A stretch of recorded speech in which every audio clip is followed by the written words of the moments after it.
All I know is you never had the makings of a varsity athlete. What is it with you and this obsession with this varsity crap? Crap.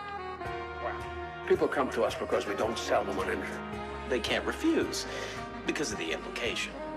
You wonder ever you're a bad man? World needs bad men. We keep the other bad men from the door. Some things are a matter of duty. The world's greatest radio show in Tennessee. That doesn't sound right, but I don't know enough to dispute. And I was about to take advice from a clown who dives headfirst into the shallow end of the pool. It's Talk Sports with John Reed and Cody McClure.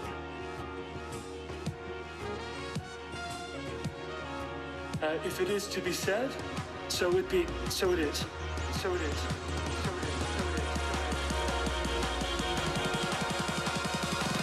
It's a Tennessee thing. Well, I'm holding on.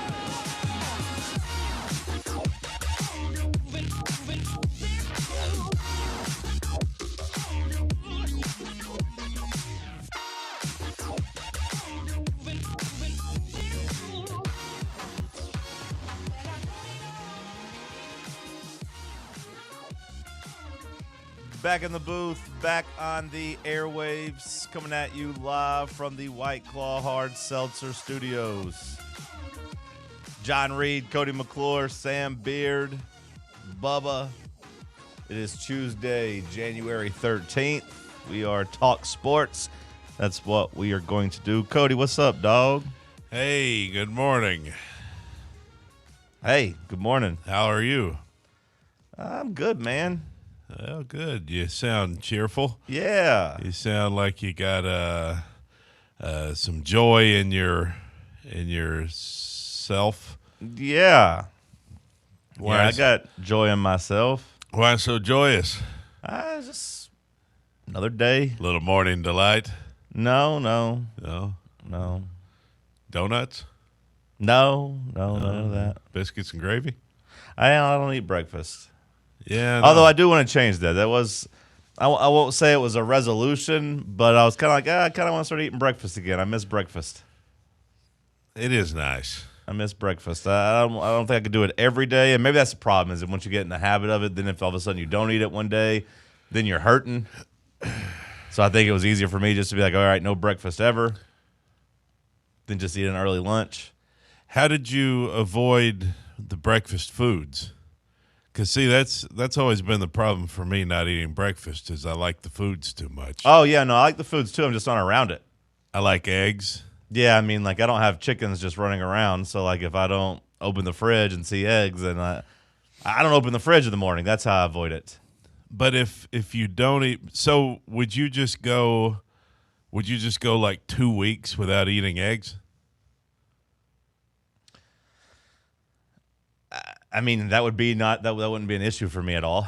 I mean, I love egg sandwiches. I do typically eat at least one egg sandwich every week. But like, if all of a sudden the egg sandwich was replaced by, a chicken sandwich or something, it wouldn't be that strange for me. But if you eat an egg sandwich once a week, that's like a weekend thing? Yeah, it's usually like Saturday or Sunday around like 11:30. It's typically what time I eat the egg sandwich. So every now and then, my old lady, she'll make me an egg sandwich if we're around the house on the weekend, not doing anything. Like, she'll just be like, you want an egg sandwich? I'm like, of course, I always want an egg sandwich. So every now and then she whips me up one, but typically during the week, you can go a whole week with no breakfast at all. Sausage, bacon, Yeah. biscuits, and gravy. Yeah. Definitely no biscuits and gravy. I don't eat Well, yeah, biscuits. you can't be eating that every day. Yeah. That's how you end up like me. But that's tough, though. I mean, eggs are the one thing that I love eggs, man. I eat eggs, I'd say, almost every day. I love my eggs. It's hard. So you just start your day with Chick-fil-A. If that's what I get for lunch, or That's what you break your fast with every day. whatever I have, sometimes I bring lunch. Like I got like some meal prep stuff and some like ground turkey and rice that I've been eating this week. But like, yeah, I mean, I typically drink water until 11:15 or so, and then eat some food. But you're thinking about going back to breakfast. I was thinking about it, but that was also like an overarching like wake up earlier, be up and moving by like 6 a.m. and like eat breakfast and do stuff. because I don't do that either. So, like, it's not a big deal for me not to eat breakfast because the way I'm currently set up is I'm up at 7 a.m. and I'm here at 8 a.m. Yeah. And then, 4 hours later I eat. I wake up at 7, I eat at 11:15. That's not the end of the world. But I was like, if I start getting up at 6, maybe I eat breakfast, and then, it's a later lunch. What will you eat? What will I eat? I mean, I don't know. Now that you're starting breakfast again. I don't know if I'm going to or not. Oh. But I'm thinking about it. Well, what's on your mind of, like, if I was just thinking, like, biscuits. If you Typically, that would be what I eat, would be biscuits. Like, I'd just grab a chicken biscuit or a sausage biscuit or a bacon egg biscuit. Chick-fil-A? Maybe some donuts. No, Chick-fil-A, Hardee's, McDonald's. I'm not loyal to any one breakfast place. But if you're going chicken, Chick-fil-A would be the best. Well, yeah, but if I was going sausage, it wouldn't be Chick-fil-A. Right. Yeah, although they do them. I've never tried it. Yeah. Any good? I mean, it's fine. Yeah. Yeah. Well, okay. Good luck on Thanks. your breakfast journey. Yeah, we'll see. And I hope it works out. I too am fasting this morning. Nice. No coffee? No, I gotta see it right there. Gotta have the coffee, but okay. The coffee doesn't break a fast. That foam on the top doesn't? If it's black, it doesn't. Now, right, if you start putting a bunch of stuff in it, right? There's a bunch of foam on the top of yours, right? That's not foam. That's still just black coffee. I mean, it is foam, but that's just like there's nothing in that breaks a fast. What's in it? There's no sugar or cream. It's motor oil. It's like it has foam at the top because it's nitro. It's like like a Guinness has. I mean, kind of. Oh, okay. Okay. It kind of is like a Guinness. I'm picturing just like black coffee coming out of like a pot. I was like, that doesn't bubble up, but that's what this is. It's just cold, but there's like some CO2 in it or whatever. Yeah, there's nothing in it that breaks it fast. All right, but I just decided not to eat this morning. Sometimes I don't eat, but I do really like to eat breakfast. Yeah, eating is cool. Food. So, yeah, good to be here. Good to be anywhere. Sam, top of the morning to you. Do you eat breakfast? Good morning. Or do you just wait until you eat your banana? Sometimes I eat breakfast. Sometimes I'll make like a bagel or something in the morning. Mm-hmm. Cream Not cheese? Not typically. Yeah. Nice. Everything bagel? Everything bagel. Sometimes, if you want to get real fancy, you get the chive and onion cream cheese. See, that's my problem. Yeah. Is that I don't ever want to make breakfast. Mm-hmm. Like, I don't like cooking anyways, but I can cook some dinner or lunch if I have to, or at least, like, get me some, lunch or dinner at something at the house, put something in the oven or something. But, breakfast, I don't want to do that. I don't want to take the time to scramble eggs and make a mess. I don't want to. And then every pre-made breakfast just sucks. Any microwavable breakfast sandwich, I think, is garbage. Right. Like, I think that's having to go make your own pancakes or waffles. That sucks. I think that's what scarred me as a kid. We used to have, my brother loved those like Jimmy Dean biscuits you threw in the microwave, and I always just that rubber bread, and I always hated them. Yeah. So my mom would be like, those. My mom would just be like, throw some biscuits in the microwave, and then I was like, I don't like these. I'd rather just not eat, and I do think that's kind of what soured me on breakfast. I like the little ones though, not the big. Not like the big Jimmy Dean ones. No, the little ones are the ones I'm visioning. The Tennessee Pride. I didn't like them. The little 2-packs. I love those. As a kid, I was like, I'm good on this. I'm good. No thanks. Bagel's about the extent of what I would do for breakfast in the morning. All you need is a toaster. Pop it in the toaster for a couple minutes. Yeah. I love muffins, but I'm like, once I realized they're basically just like cupcakes with no icing, I was like, I can't just keep eating cupcakes every morning. So I was like, nope, no muffins for me.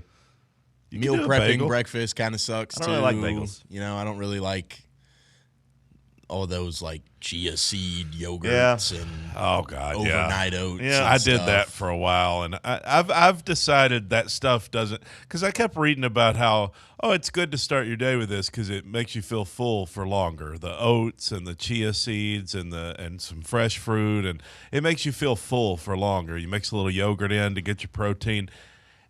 That doesn't make me feel full for 30 minutes. Like, I could eat an entire bowl of those overnight oats, and then I just want eggs 30 minutes later. Big nutrition lying to us. Yes. Because for a while they're like, hey, it's the best for you if you want to lose weight, if you want to be good, you jumpstart your metabolism, then just eat all day. That's what they tried to tell us for a while, Sam. It's just like if you're just constantly eating, eat something every hour and a half or so. Yeah. So then I was like, okay, I'll eat breakfast. But then I was just eating all the time, and I wasn't seeing no results. And they're like, actually, we should do fasting. Don't eat at all. So then I was like, these guys don't know what the hell they're talking about.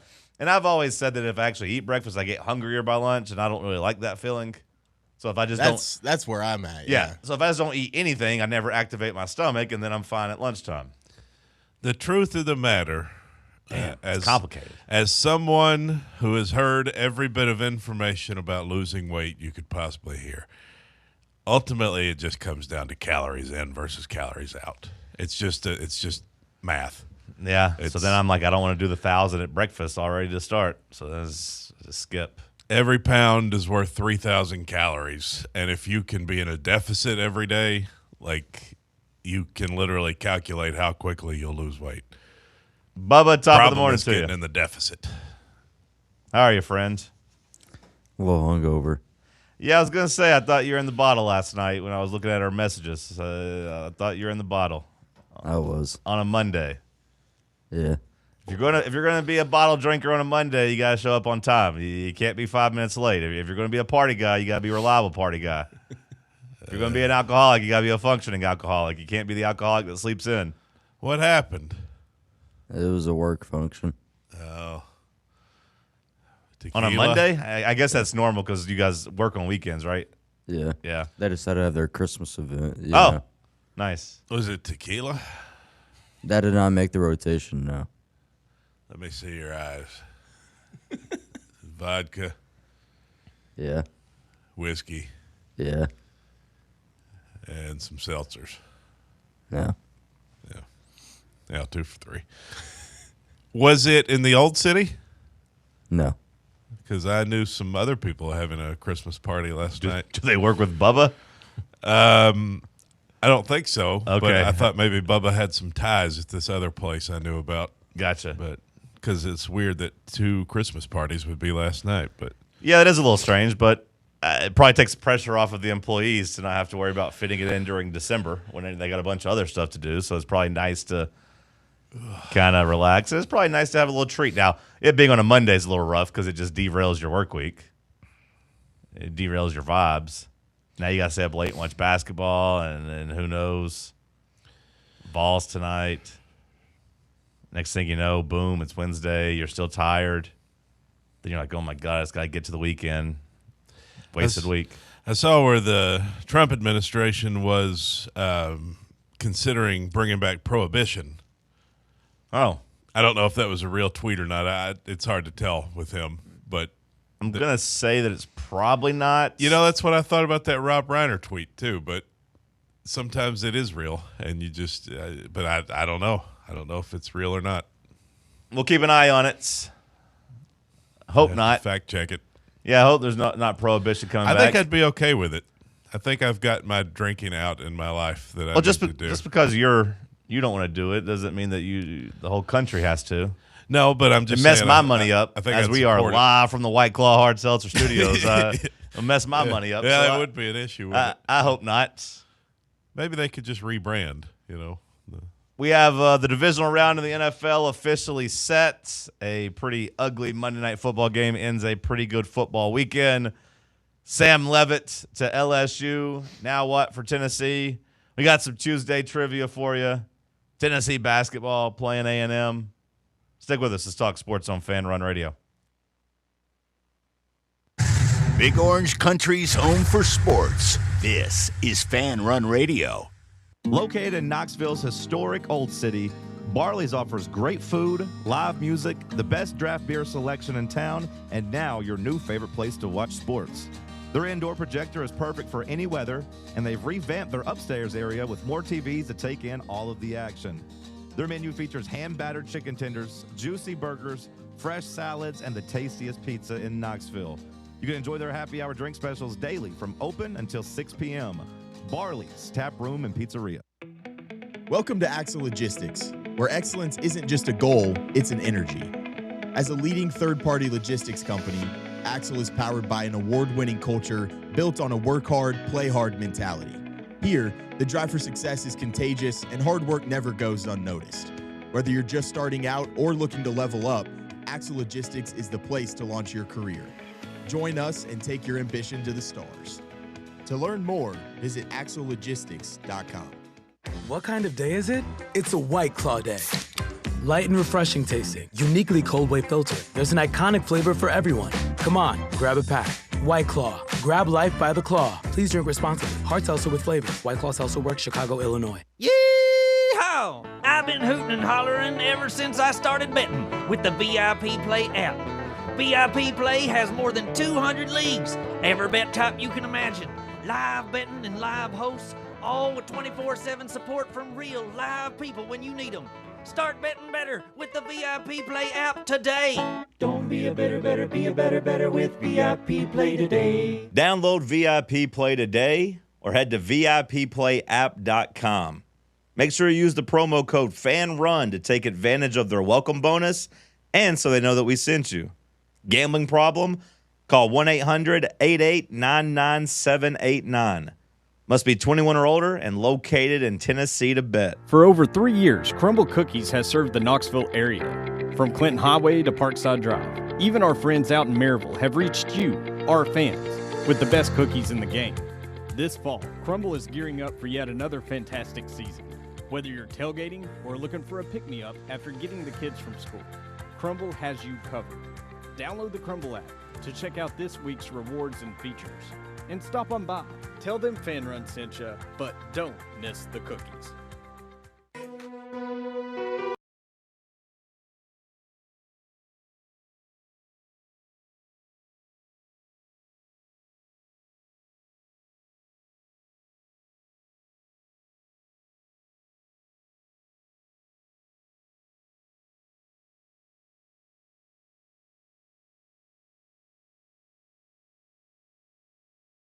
Back in the White Claw Hard Seltzer Studios, drink the light, refreshing White Claw Hard Seltzer. Drink it responsibly. Aaron Rodgers needs a couple of White Claws after getting his ass beat. How'd your 1 week of being an Aaron Rodgers fan go, Cody? Well, what do you mean? I wasn't really a fan. Yeah. I mean, he was the quarterback you would take over anybody except Josh Allen when it came to winning a game and going on a drive. Here's the deal. Being clutch and all these things. I knew you were going to bring this up as some sort of gotcha moment. It's not a gotcha. It's just. And I went back and listened to the audio, and literally all I said was that I would take him in a game-winning drive over Drake May.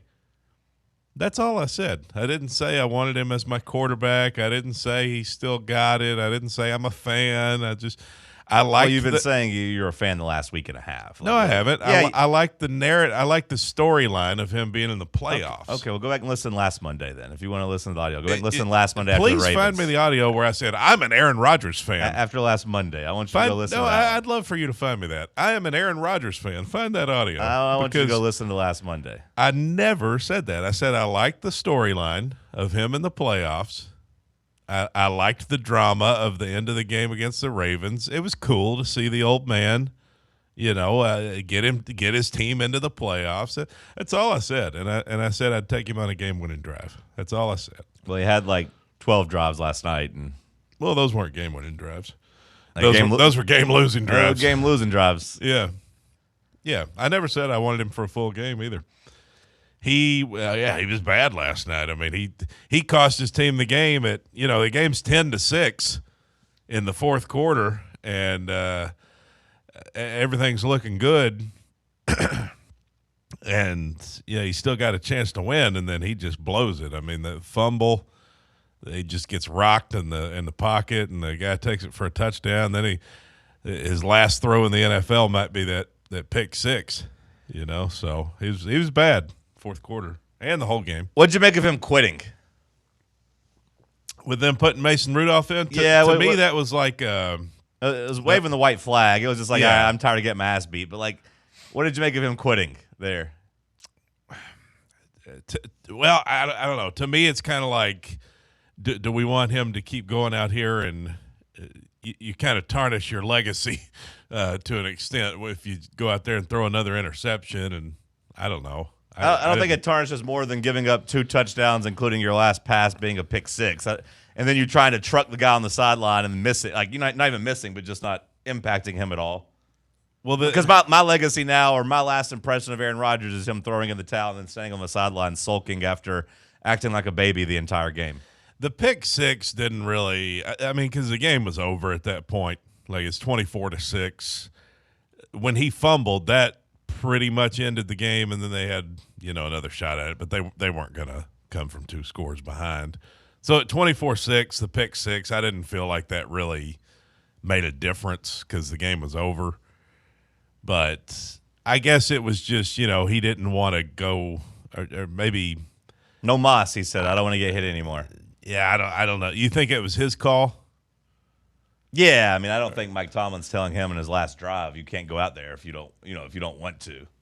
Yeah, but if you want to, I'm not telling you no. Well, I wonder if maybe Tomlin was like, "Hey, man, let's put Rudolph in and call it a day." Yeah, I think Rodgers is like, I'm tired of getting beaten up and I can't do anything. So what's the point? Yeah, I mean 30-6. Not a great Texans performance. C.J. Stroud was awful. It was funny because C.J. Stroud was awful for, about 30 minutes of game time in a row, 35, 40 minutes of game time, and then drops that deep ball on the sideline on like 3rd and 12 or whatever it was, just drops an absolute dime to Christian Kirk coming out of nowhere as a game-breaking wide receiver. They had the run game going a little bit, but like Stroud was awful. The defense was good, but I kind of attribute that more to Rodgers being awful. That was an unimpressive 24-point playoff road win for the Texans as far as I was concerned. But the Steelers are just much worse. Sam, what did you think about it?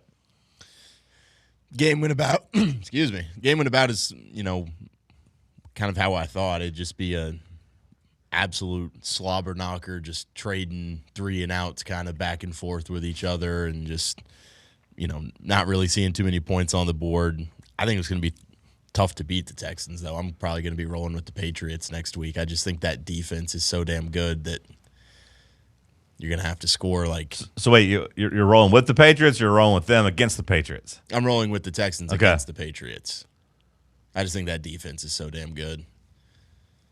They got some good pieces on there. I am mad that I didn't hammer Texans minus 2.5. But then as I sit here and as I was driving in this morning and laying in bed last night, I was like, the Texans won by 24, but like you weren't in control of that game for 3 quarters. I mean, you weren't covering. It was a 7-6 game, like Cody said, for the first 45 minutes. The Steelers had every opportunity to win that game, or at least lose by 1 or 2 points. So like maybe the Texans weren't the obvious play. It was more so just Rodgers couldn't do anything. Then eventually made the backbreaking.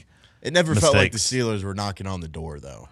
It just felt like they were just constantly getting stalled out. You're right about that, but that's how Pittsburgh has played all year. Like that's how they played against Baltimore. If you remember, it was 10-3 at halftime against Baltimore the week before, and then they flipped the switch. Now, as long as the Texans didn't lose Kyle Hamilton, I don't think that defense is going to change and Rodgers is going to be able to move the ball. But first quarter and a half, Rodgers is out there moving around. He's throwing strikes to DK Metcalf. And you're like, okay, Metcalf is here. And then Metcalf had that really bad drop deep down the field on 2nd and 10. And then Rodgers was just like, okay, I'm not throwing you the ball ever again. And just like punished him and didn't throw him the ball. I had Rodgers with 32 pass attempts, the Steelers plus 3.5, and the under 36.5, which obviously I was cooked taking the Steelers spread. But it would have been funny right at the end. I would have won if I had the Houston spread because it was 30-6 and they missed that extra point. And then Rodgers got benched and didn't have a 34th pass attempt. Well, I had him at 32. What? So, you had him at 32. So I had I just been on the Texans spread, I would have been jumping for joy when you had the over 32.5. Yeah, okay. Yeah, when they missed that extra point. Yeah, that kept it under 36.5, which. Was I just thought that was funny, but I would have been very happy if I had gone with the Houston spread there. But well, it's a tough game to make any money if you were trying to do like props and same game parlays because nobody really except Christian Kirk and Woody Marks hit their marks. No, yeah, I didn't even know Christian Kirk was still in the league. him and Brandon Cooks, they're the Paul Rudd meme. Look at us. Who would have thought? Couple of old vets. Just a couple of guys that have had their moment, have had had good reputations, and people thinking they were going to break out. And then Christian Kirk signed that big deal in Jacksonville and disappointed, and then he's been around Houston this year. I knew he was still in the league, but he wasn't a big factor up until last night. Nico Collins. That to me is the big takeaway, is moving forward. That's really tough to play a Monday night game while your other team while your opponent gets a full week. You're coming off a short week, and now you're dealing with your most explosive player dealing with a concussion. Because I don't know how Nico's going to get cleared in time to play against the Patriots on Sunday. He's got much less time than had they would have played on Saturday. That day and a half is going to kind of hurt. Yeah, the divisional round is set up, and you get 4 very, very fun games. Very intriguing. Your favorite week of the year, right? It used to be. It typically is, yeah. Definitely my favorite sports week of the year. I could do without the weather, most of the time. But, yeah, this is my favorite sports weekend of the year when you get the best playoff teams here. You got 4, like Cody said, really good games. On paper, it should be. Yeah, Bills Broncos. I mean, that's a close point spread, 1.5. The 49ers Seahawks. That one's 7.5, which feels a little high when you look at just the rivalry. And I know the Seahawks just pounded the 49ers and shut them down, but that was without Trent Williams. I do think the 49ers are going to play much better on Saturday than they did in Week 18. Kind of wild that the Seahawks, their last 2 opponents, will be the 49ers playing back-to-back games. That's kind of crazy. Then, Houston traveling to New England. That's a 3-point spread. And Bears-Rams, 3.5-point spread. So that's my favorite game. Bears-Rams? Yeah. Those are 2 teams that I kind of like. I've kind of always liked those 2 teams. And that's going to be a really interesting game because it's going to be like 8 degrees in Chicago Sunday night. And the Rams, of course, being an LA team, used to good weather going into the coldest weather in America. Being an LA team and also being a dome team, yeah. So they're used to just kind of getting to stay indoors and not even having to worry about it. Carolina gave them a little bit of taste of outdoors, but it wasn't like it was cold there this weekend. I think that's my favorite game too, but my reason is because I like watching the quarterbacks play. To me, they are, to steal Wemby's line, they are ethical hoopers. The quarterbacks there are kind of an anomaly. They're rare, especially Caleb Williams. Sam put down his passing, completion percentage from the weekend, but I think it's because he doesn't throw the ball to the line of scrimmage like everybody else. He's not doing a lot of the dinking and dunking. Caleb Williams is going to yeet the ball down the field, just throw it, 15, 20, 25 yards down the field pretty consistently. He's a 57% passer. He is, but like 57%, it's kind of like the NBA. If you're shooting 40%, that's not good. But if I tell you you're shooting 40% from 3, that's great. You'd rather shoot 40% from 3 than 50% from 2. So Caleb Williams only completing 57% of his passes doesn't sound good. But when they're 10, 15 yards down the field compared to the dink and dunk, I think you kind of take the you take the trade off there. So him and Stafford, we already know Stafford. Long career of being a gunslinger. That's the one I'm looking forward to, and that's getting the main event slot of Sunday at 6:30, kind of right there when they want everybody eyes on the TV. Plus, it's the old dog versus the young pup. It's the changing of the guard kind of a game. Like, will the old man prevail? Or will you see Caleb Williams, kind of the new era, part of the new era of NFL quarterbacks? Will you see his team get it done? Or can Stafford get back and maybe get one more? I mean, it's a good storyline, that and the weather and just 2 fun teams. I heard a stat yesterday that was crazy. it made me just stop and say, wow. And very rarely you hear stats that make you like actually think and be like, wow. Do you know Sean McVay is still in his 30s? He's still not even 40. He's about to turn 40 on January 24th. It made me feel like such a loser hearing this because Sean McVay's been like an elite top-level coach now for, basically a decade. And he's not even 40. And he's still not even 40. Yeah. He is 39 years old until January 24th. So, again, it's coming up. I remember the Rams being really good in 2016. Yeah. Like when it was them and the Chiefs. You remember that classic game they had? And that was McVay, right? Was that – I don't think that was – was that 2016? That was like 2018. Yeah, I was going to say that was 2018, I'm pretty sure. Yeah, 2018. Yeah. Yeah, but it's still a pretty good while ago. Oh, yeah, no, he's a mainstay. He's like, one of the go-to coaches in terms of longevity now, especially if Mike Tomlin, that was his last game last night. But, yeah, no, he's just been in the league now for 9 years. Made me feel like such a loser hearing that. Yeah, I know what you mean. I know the feeling. Him and Ben Johnson's the same age. It's funny because Ben Johnson's the new hotshot guy, right? The new young genius, and he's the same age as McVay, who's got 9 years of experience. McVay also young, but also kind of a grizzled veteran. The Rams did play well in the cold last year when they went to Philly. Yeah, they lost, but and that wasn't 8 degrees in Chicago cold, but they did play well in that game. It does concern me though because Stafford's old. And putting old quarterbacks outside in the cold just worries me. And you could tell me that like Stafford played in the NFC North and played in Green Bay and played in Chicago and knows what the cold's like. And I hear you. Some years ago. That was a lot of years ago, right? Like Tom Brady played, really good in New England for a long time. Then all of a sudden you put him outside in the cold against the Titans at one time, and it didn't look so good.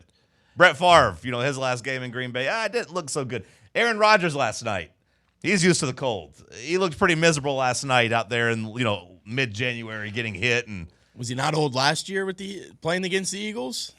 He's a year older. He was still banged up. I think he was more banged up last year. Yeah, he was a year older, but like what was the final score in that game? I don't correct me if I'm wrong. I don't remember the Rams really scoring a bunch of points in that game. Was that not a low-scoring 28-22? Was that not a low-scoring game last year? I know they had the 26 ball. of 44 for 324 and 2 touchdowns. That's not too bad to me. Game losing play. I will say though that this will be a different kind of cold. And at a certain point, Sam, that age catches up. There's a certain cliff you go over. Again, these quarterbacks are fine one year, and all of a sudden you put them out there and they move around a little bit slower, and the frigid air gets them a little bit different. He had a back injury like all of last year and continued to play through that. We'll see. We'll see because he looked. I think he was in worse shape physically last year than he is this year. He looked pretty rough for a good portion of the Carolina game. I don't remember exactly what the temperature was for that game, but it wasn't as bad as this one's going to be. They're talking the high on Sunday in Chicago is 19, and then you factor in that it's going to be a night game. They're saying it could be down around 8 degrees. That wind coming off the lake, it's brutal. That's the one I'm looking forward to, though, because I think I won't go as far as saying whoever wins it goes to the Super Bowl because I think that's disrespectful to both the 49ers and Seahawks, who are worthy opponents. So I can't even say that, but the Rams have been a lot of people's picks. Yeah, and I'm at this point now where I do buy the Bears as a legit Super Bowl contender, or at least winning the NFC contender. None of those 4 teams would surprise me. I mean, I guess San Francisco probably the most, but when you look at their history, though, it's hard to really be surprised by them either. And then, the Texans, that defense going up against Drake May, that'll be good. And then Saturday, just a lot of good games there too with the Seahawks 49ers. Oh yeah, Denver Buffalo. I mean, that might be that's probably the second most intriguing for me behind the Rams and Bears just to see if Josh Allen can break through, The 3 teams I like watching the least all lost this weekend. So I can live with that. Like we talked about there's a lot of these matchups that will be pretty good. There's a lot of, the Super Bowl might not be sexy, but like all these teams now, like all 8 of them, I think are worthy in their own way. Like I got my rankings, of course, sure, of guys I do and don't want to see, but all 8 teams are worthy. I didn't want the Steelers there. I hate watching them. They're gone. I didn't want the Chargers there. I hate watching them. They're gone.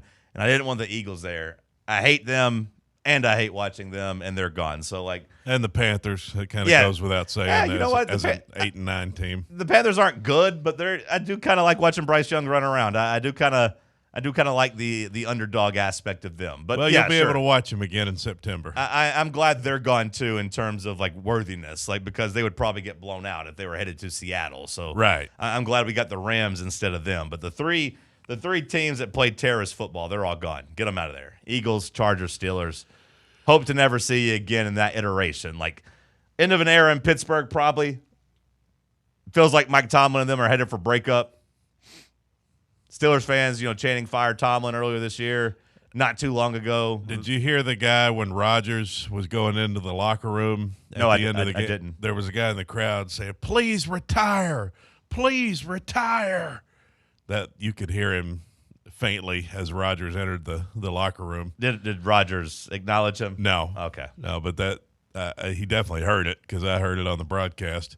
That was the last thing the fans said to Rodgers as he went into the locker room. Please retire. Somehow the Steelers find themselves again like not having a quarterback and not really having a plan. Yeah. Rodgers did pretty good there, all things considered. He did better than I expected him to. They should probably draft someone. Yeah, I mean, maybe they're just like, hey, Ty Simpson, come on down. Maybe that's why Ty Simpson's like, hey, I don't have to come back and play college because I can go somewhere like Pittsburgh.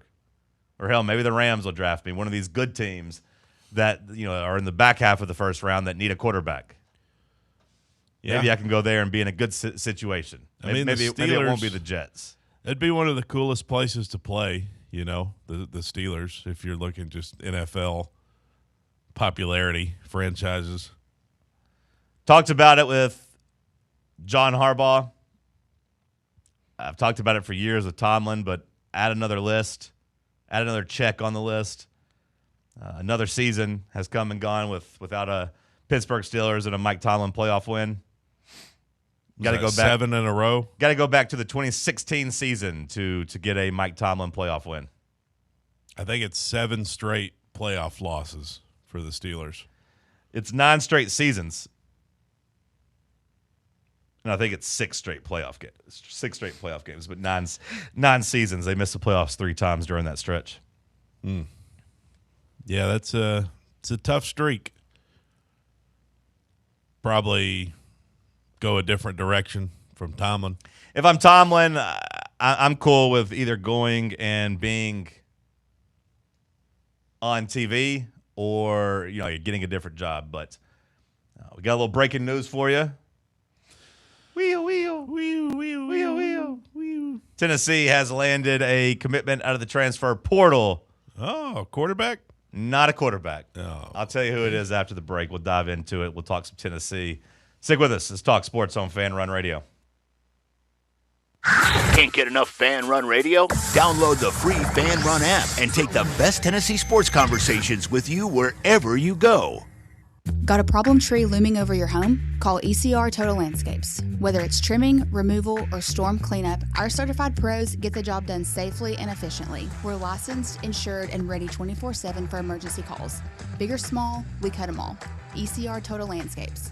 Call now for a free estimate, 865-384-2012, and mention promo code FANRUN for free stump grinding on any tree removal now through the end of the year. Also, visit us at ecrtotallandscapes.com. Smoky Mountain Brewery is the place to be for game day. From the moment you walk in, it's wall-to-wall big screens, making Smoky Mountain Brewery the perfect place to watch the Vols or your favorite team in action.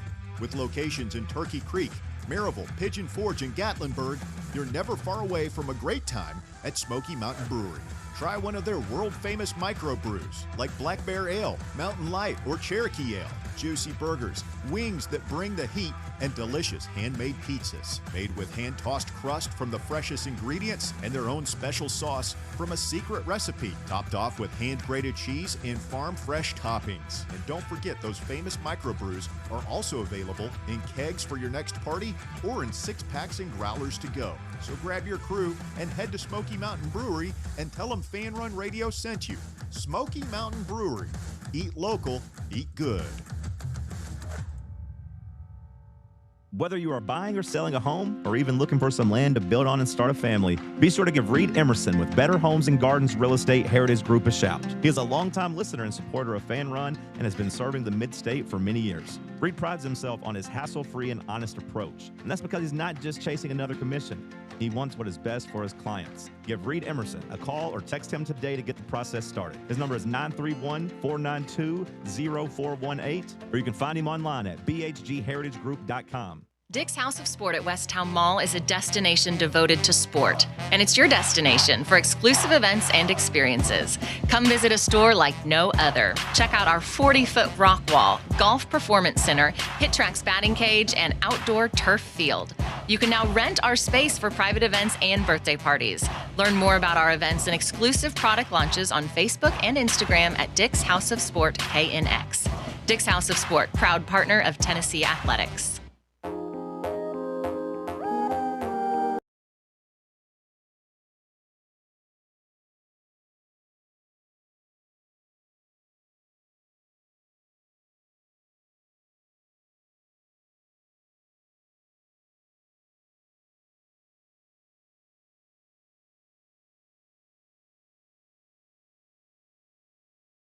TJ Metcalf leaving Michigan, coming to Knoxville. Sound the alarm, Bubba. TJ Metcalf coming to Knoxville. Boom! Boom! Boom! Boom! Boom! Oh, wow. 5 big booms for TJ Metcalf. All right. Looks like Tennessee got starting safety to come play in this Jim Knowles defense. Tennessee, another successful get out of the transfer portal. Another successful body added to the defense. The defense has been flipped. Whether or not it all pans out, whether or not all the pieces fit, they could play in Jim Knowles' defense, we will see, in the fall. But the bodies are there. The talent seems to be there. The effort was there. The plan was there. Tennessee, pretty good get. Can't say we didn't try to improve the defense.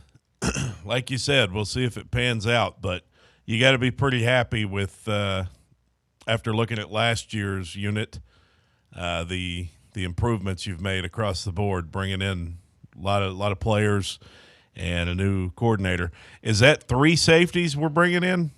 We are loading up as many defensive bodies as we can get. We also got a Tulane edge rusher that I think the staff is pretty excited about in Jordan Norman. That came out yesterday. I hope we got some big boys in the middle. Yeah, they're working on getting some big boys in the middle. So TJ Coleman, you said? Or not Coleman. What's his name? Metcalf. TJ Metcalf? Yeah. Any relation to DK? They both got letters as their first name, so that's related a little bit. Yeah. TJ, DK. Yeah. And where's this guy from? He is from Michigan. Well, he played at Michigan. Okay. Yeah, but he's from Alabama. Okay. Well, that's really he's a Southern boy. I was just wondering where he played. So that's sounds big. Sounds big time. We're gonna have a Big Ten defense. This guy played in the SEC too, though. He played 2 years at Arkansas. Oh, he did? Yeah, I didn't know that. Played 2 years at Arkansas, then went to Michigan in 25. Was pretty good at Michigan in 25, and then now going to come to Knoxville. Coming back down south. Back down here to the dirty south. Yeah. Yeah. So he's got some SEC familiarity. He missed them boiled peanuts. Against the Vols in 2024, had 7 tackles. Those are the only stats he registered. I don't want to think about that game. Okay, we don't have to talk about that game, but he played in it. Yeah. So, yeah, he's got some SEC ties. He'll be going back to Arkansas because we play them on the road again this fall. It's gross, but it's true. So, yeah, the defense has been successfully, I said flipped. I do think you've brought in a nice influx of talent, some nice new bodies, some experience. It's been an overhaul. Offense yesterday was a little bit of a roller coaster ride. I don't know how plugged in you were to it, but, we had the Sam Leavitt news break. When did that come out, Sam? Were we on the air yesterday when the Sam Leavitt came out? Or was it right after? After. It was right after. Yeah. The news came out that Sam Leavitt was going to LSU, and then, about an hour later, it was like, actually, pump the brakes. He hasn't signed. Tennessee's still heavily involved. Tennessee's making last-ditch efforts, and you're like, oh, baby, let's go. And then you're doing the fan fiction, the fantasy stuff of like, some Tennessee boosters said they're not losing this guy to Lane Kiffin. They're going to pony up and make sure to get their quarterback. They're not letting Lane do this. So you kind of start believing, and then it ends at about, 6 o'clock, 7 o'clock. Lane tweets out, oh, this is interesting that this is 16 years ago when I left Knoxville, huh? And you're like, oh, damn it, he's got him. Yeah. Lane's tweeting, he's got his guy. That was pretty rude of Lane to do that. Yeah, I hope everybody that thinks he's so quirky because he sends tweets, oh, I like Lane. I hope all you guys have reconsidered. Damn troll is what he is. Damn jerk. Kiffin. Somebody needs to beat his ass. It'd be funny if somebody just whipped his ass, wouldn't it? Whenever LSU comes to town in November, that game got ramped up a bit. I hope he's got his security detail. I don't know if Lane Kiffin would have had the same venom, if we'd have had the same venom for him, if he'd have received the same virtual. How do you say that? Virtual? I don't know what you're going for. Vitriol. Yeah. Vitriol. I don't know if he'd have had the same level of that's coming, but I do think it got ramped up now with Sam Leavitt. I do think that LSU game has a chance of being as ferocious as the Ole Miss game did in 2021. I'd say so. That'll be a hot ticket. If Tennessee is good, and LSU is good especially, because there's a chance that's a playoff elimination game. Oh yeah, that one's in November, so yeah. That's a big game. I don't know about Leavitt. The best we can hope is that he's not recovered from the foot injury now. Like, they're taking a chance on him with the injury history. But obviously we still wanted him, but we'll see if he's able to recover from that, because if not, then Kiffin finds himself in a tough situation with the Elon quarterback. How did you feel yesterday watching that unfold? Like seeing that Tennessee was making a Hail Mary effort, seeing that they were putting together another, big package, big offer to try to give him, to sway him. How did that make you feel? I had written him off by then. I mean, once you hear the report that he's basically given LSU a commitment, I had accepted that it was over. So you didn't get wrapped up in the last-ditch effort? No. No. I did. Sam, how did you feel watching that unfold? Let myself get sucked in a little bit, and then I don't know. I just felt like that was a last-ditch effort by our staff that clearly thinks that this guy's like our only hope to really have like a safer floor, I guess you could say, for next year. I think now you're officially in just like, all right, you got to make a hell of a gamble wherever you're at quarterback.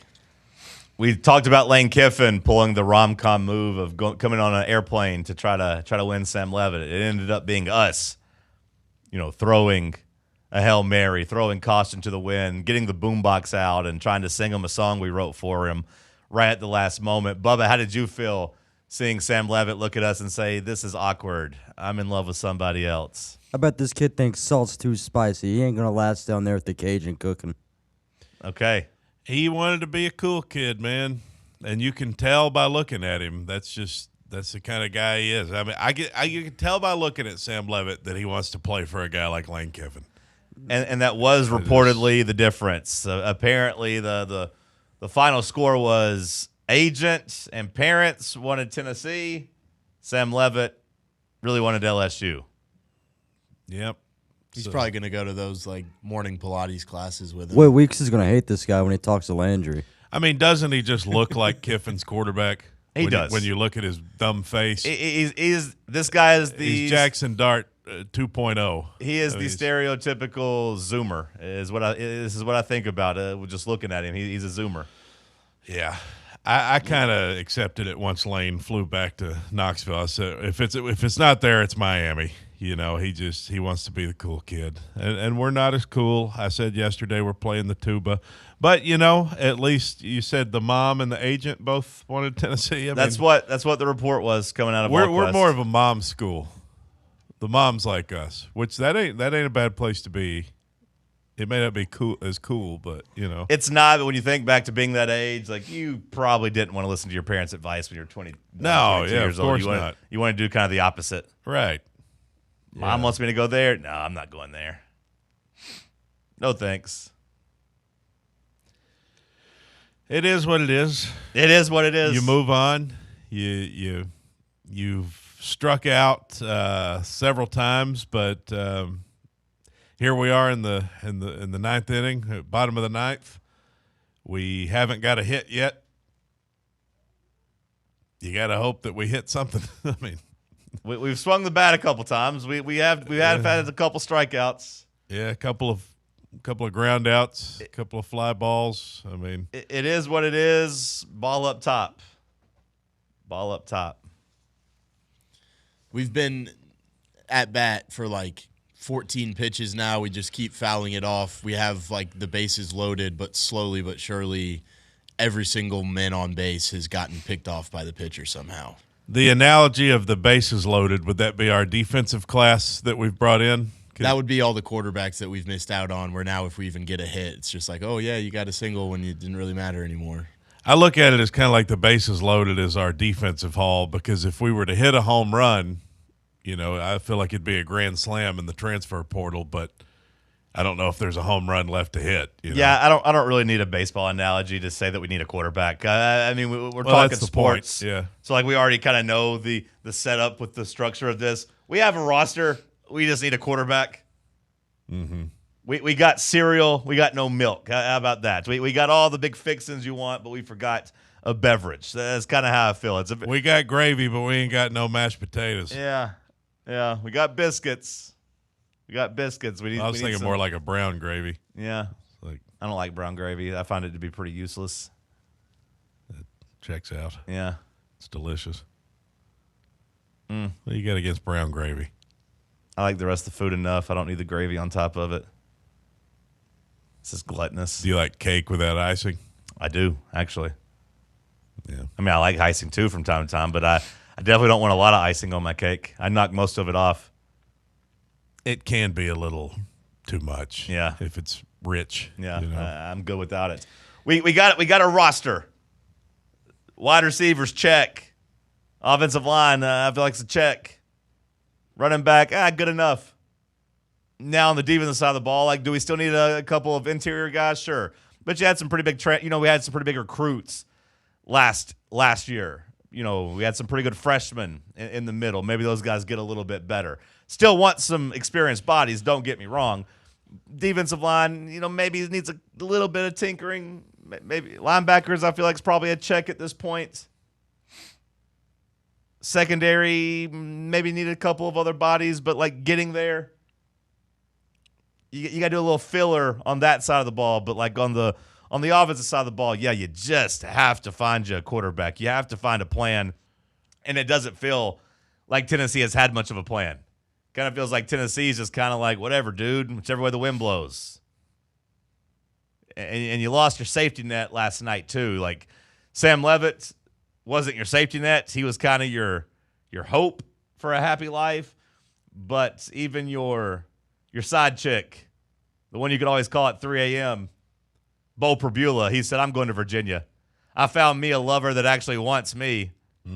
They're going to upgrade me from side chick to lover, and I'm going to do it. Damn, we couldn't even get him. He was our our tofu. Right now we got a plate of vegetables. Now we're back to food. Yeah, we got mashed potatoes, we got corn, we got green beans, we got pinto beans, we got some rolls, we got mac and cheese. We ain't got no meat. We ain't got no meat. The meat. Bo Perbula is not meat either. No, he would have been our tofu. That was. But see, I wouldn't have even. We were down to tofu. But I wouldn't even eat the tofu. Tofu? The tofu. I wouldn't even want it. I would just say I'll just eat the sides. I don't even want it. We're a Cracker Barrel vegetable plate right now. Where's the damn meat? So he is my that's Bo Perbula, I guess, in that regard. Of like, I don't even want him. Like I didn't care that Bo Perbula went to Virginia. Actually, it's like good. I don't want Bo Perbula. So just like the tofu, like you can leave it. Just leave it off the plate. I don't need it. That's how I felt about Bo Perbula last night. Well, the quarterback is the meat of Maybe the meal. That's what Hypo was trying to do. You know, we've got a roster with a lot of sides, and we got a quarterback that can't eat meat. Yeah. Well, we're obviously not getting ribeye. We're not even getting chicken breast. At this point, we're hoping for like a little piece of ham, you know, like give me some kind of something, some sort of protein here. What are our options? Joey's going to be stuck in court now for longer than anticipated. That right? also happened yesterday. It was a jam-packed Monday, but yeah, Joey and his compatriots, the other 20 players or 19 players that are involved in this lawsuit waiting a decision, was basically told, like, hey, guys, this decision ain't coming anytime soon, like not in the next week or so. We got other stuff we got to get to. Why can't we get a quarterback? We'll continue that conversation in an hour or two. We'll take a little detour and hit some news. Stick with us right here on Fan Run Radio. The flagship station for Tennessee football. Fans. Fan Run Radio. Running a business, coaching a team, planning your next big event, you need more than just gear. You need SM Athletics and Logo Solutions. Custom uniforms, branded apparel, promotional products, done right, done fast, and built to show off your brand with pride. From local businesses to high schools to major universities, SM Athletics is trusted by winners. Get real service, get real quality, get noticed. SM Athletics and Logo Solutions, where your brand comes to life. Visit smathletics.com and let's build something great together. Hey, Fan Run Nation, this is William Pattison from The Playbook. I just want to wish you a Merry Christmas and Happy Holidays this season. Thanks for spending part of your year with us. Catch The Playbook every Monday through Friday from 1 to 3 p.m. Eastern Time on Fan Run Radio. Happy Holidays from The Playbook. For over 3 years, Crumble Cookies has served the Knoxville area. From Clinton Highway to Parkside Drive, even our friends out in Maryville have reached you, our fans, with the best cookies in the game. This fall, Crumble is gearing up for yet another fantastic season. Whether you're tailgating or looking for a pick-me-up after getting the kids from school, Crumble has you covered. Download the Crumble app to check out this week's rewards and features. And stop on by. Tell them Fan Run sent you, but don't miss the cookies. What kind of day is it? It's a White Claw day. Light and refreshing tasting, uniquely cold wave filtered. There's an iconic flavor for everyone. Come on, grab a pack. White Claw. Grab life by the claw. Please drink responsibly. Hard seltzer with flavor. White Claw Seltzer Works, Chicago, Illinois. You're listening to FM 105.7 and AM 1340, WKGN Knoxville, and W289CU Knoxville. Fan Run Radio. Men all around Knoxville are celebrating the difference Men's Pro has made in their life.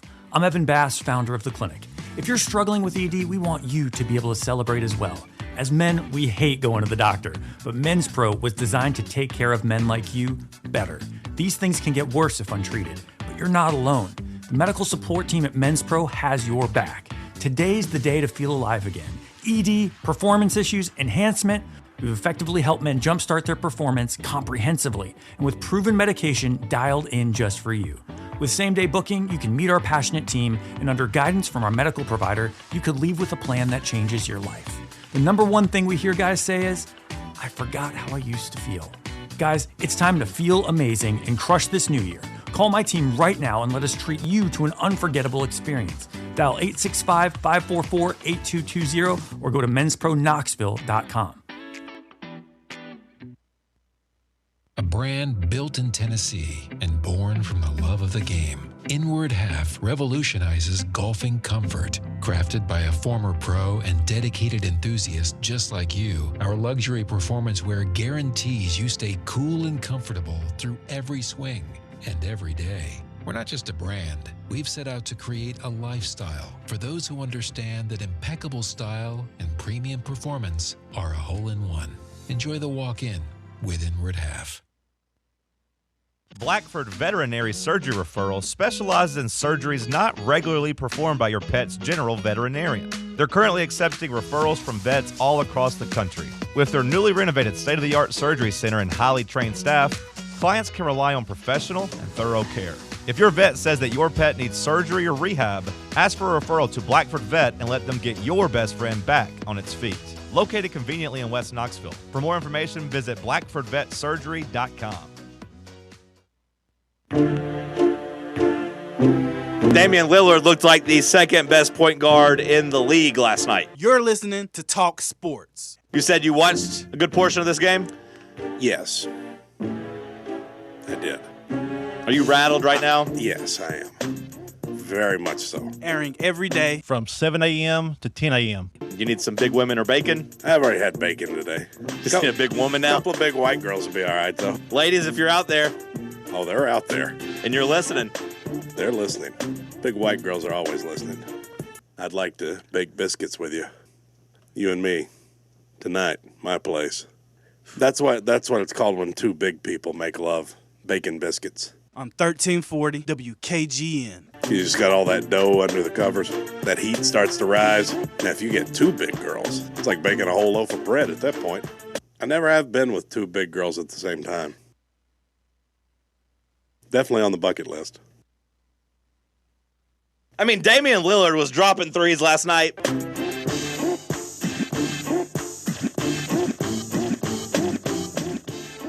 Hour number 2 kicking off here in the White Claw Hard Seltzer Studios. Let's take a little detour for the news. Catch me up to speed, newsman. All right, thanks, John. I got a pretty big prospect in the transfer portal. Okay. He just announced that he's leaving his current program and planning to enter the portal. Okay. Could I interest you in VFL Jordan Seaton, the star offensive tackle from Colorado? You probably could have gotten me pretty fired up about him without Ori on the boat. Ori. Without the LSU transfer. But then I would have seen the price tag and seen that the bidding apparently starting at $2.5 million for Jordan Seaton. And I said, thanks, but no thanks. Remember this guy? Yeah.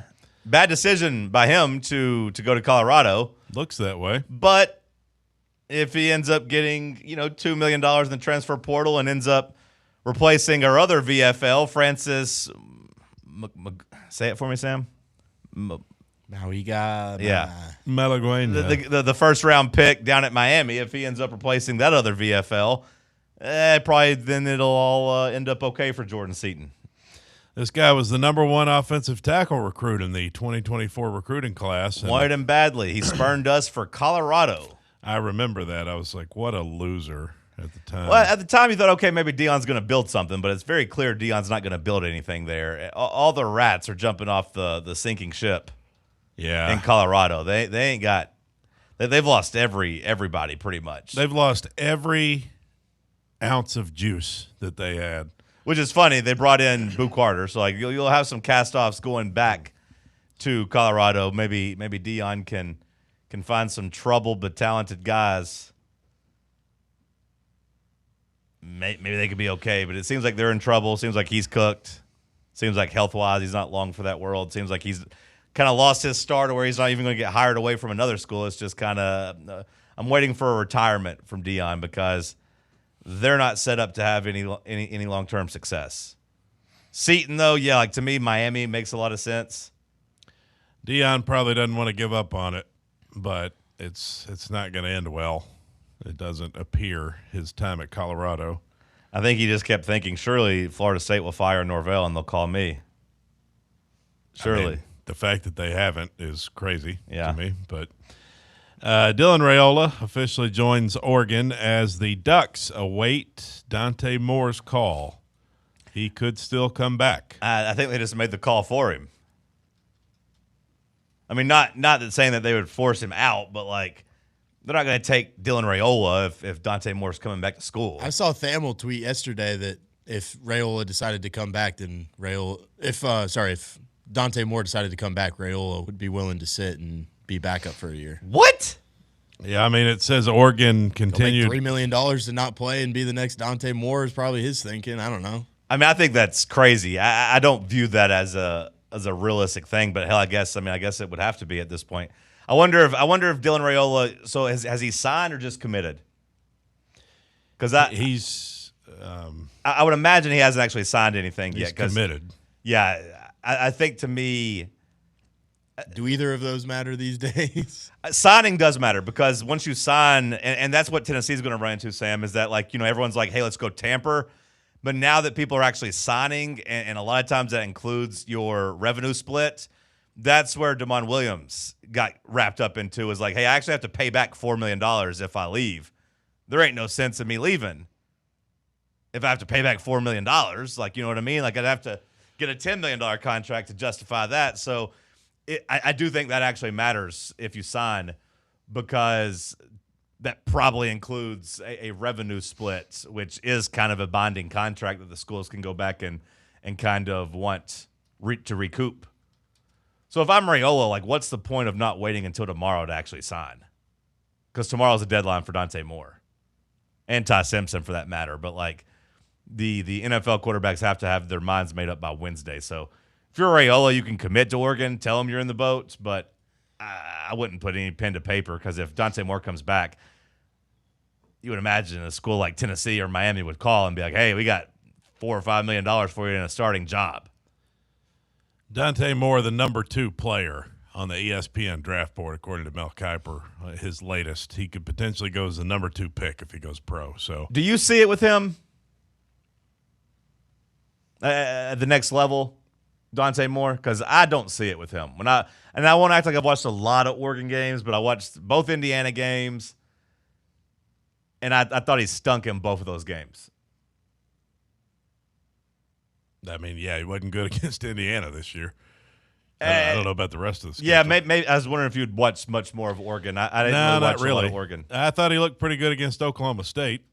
Okay, yeah. The whole team looked pretty good against Oklahoma State. That game was 69-3, I think. I think the station could put together a team and hold our own against Oklahoma State this year. Yeah. Sam, do you see it with Dante Moore?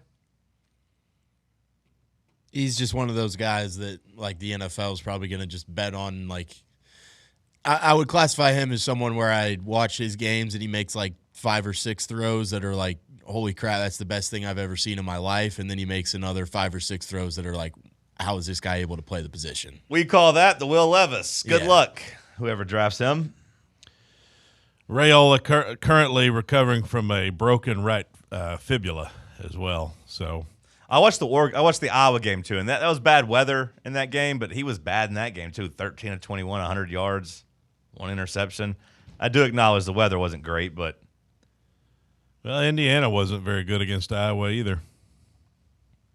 No. That was one of their few close games of the year. Yeah, it was. I feel like I just saw so much of Oregon's offense go through either just their run game or they were really good at making plays in the special teams as well. 27 of 30 against Minnesota for 300 yards and 2 touchdowns. I mean, that's obviously amazing. 27 of 30, 300 yards. Speaking of Indiana, they are getting set to play a national championship on the road.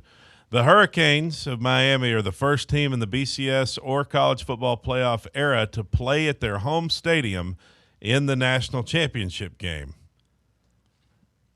While they will continue to get to practice on campus, Miami will be required to check into its designated CFP hotel later this week. Do they have to actually stay the night there? I think so. I think that's part of the deal. Well, I mean, like the players, do they actually have to stay the night? Like, check in just means you got to go and like. Oh yeah, I don't say know. You're there, but like, I'm going to actually go back home. I don't know. Mario Cristobal says there aren't really any distractions with that, though. He says his team is not worried about the distractions. But don't all teams do that? I know we used to, but like we still do that, right? Where we're like game night, we still stay, like the team stays together in a hotel somewhere. They always used to stay at the Crown Plaza. Right, like we still do that though, right? So that's not unusual. I'm sure Miami probably does that anyways. Like they said they got to go check into a hotel. Most teams probably do that anyways. I mean, on home game weeks. It's a good strategy to keep the boys together and not have them out there running around. Make sure everybody's accounted for, do a little last-minute team bonding, a little walk-through or whatever. Yeah. Yeah, they probably do that. Keep them away from women. Yeah, exactly. The national championship game Monday, ticket demand for the game is intense. The lowest get-in price on the secondary market listed at more than $3,300. Yeah, and I don't know if it's going to get much cheaper. Usually, it's like, hey, wait till last minute, but like I just think this is one. It might get a little bit cheaper, but like you're not going to see the prices crash all the way down to like $500. I don't think. I think the get-in cost is going to be every bit of at least $1,500. Maybe even stay at the $3,000 range because Indiana's got so many. Do you realize how many alumni they had? I saw a tweet that over 800,000. They're the biggest alumni base in America. Yeah, one of them happens to be Mark Cuban, I guess. So that's cool. And then Miami, of course, in the backyard. A lot of Miami fans down in Miami. What's Hard Rock Stadium seat? Like 60,000? 50,000? I don't know. Yeah, that's a weird off question the top for me of to my ask head, you guys, but for some reason I thought it was like in the 50,000 because it's like an NFL stadium, 65. 65. It's a cool stadium. I went down when we played there for the Orange Bowl. It was fun. It's way away from Miami's campus too. Yeah. By the way, it's a pretty good distance. The stadium though is like the stadium's like in down like the stadium's north of Miami. It's in Miami Gardens. Okay. So it's like is Miami's campus? I mean, it's far away from the Coral city too, Gables would be south of downtown Miami. So right. Coral Gables to that stadium, I'd say probably take you an hour. It's traffic. it's closer, like an hour and a half. Yeah. Yeah, it's a pretty good ways away. Gotcha. But the city should be excited. It's also going to be the first Adidas versus Adidas matchup. Adidas is on the hot seat right now as far as I'm concerned. You know the last Adidas team to win a national championship? Yeah, I do. I do know that. It was us. That's right. Back in 1998. So this year you will have 1999, but yeah, the game was played in 99. Yeah. We know. But it's the 98 national champions. So this will be the guaranteed first Adidas champion in more than a quarter century. Adidas is on the hot seat. They had two athletes signed to Adidas deals, Dylan Raiola and Sam Leavitt, and both of them just went to a big Nike school. Like, what the hell are we doing? I guess it doesn't matter. Yeah, maybe they don't care. Maybe it's like, hey, just go to a good high-profile team, and then we'll do some photo shoots of you wearing Adidas, and all's well that ends okay. Aaron Rodgers backing Mike Tomlin in support for his future. On Monday night, the Fire Tomlin chant started midway through the fourth quarter. Oh, they did it again? I knew they did it a couple games ago. I didn't hear them last night. I wasn't, I guess, locked into with the sound on. Tomlin was brief as he acknowledged the fans' frustration. He said, when you don't get it done, words are cheap. It's about what you do or you don't do. I'd be so sick of Tomlin if I was like. On one hand, it's nice to always be at least 500, to always be in the mix. I get that, but like they don't win any playoff games, and you have to just watch gross offense year in year out. Like, how do you not just want to spin the wheel and try to find somebody else? Well, Aaron Rodgers says it's an absolute joke if Mike Tomlin's on the hot seat. Shut up, Aaron Rodgers. Mike T has had more success than damn near anybody in this league for the last 20 years. And more than that, when you have the right guy and the culture is right, you don't think about making a change. That's what Rodgers says. When I first got in the league, there wouldn't be a conversation about whether guys like him were on the hot seat. That's not true. That's a lie. That's what he says. What's a lie? Has Aaron Rodgers ever heard of Marty Schottenheimer?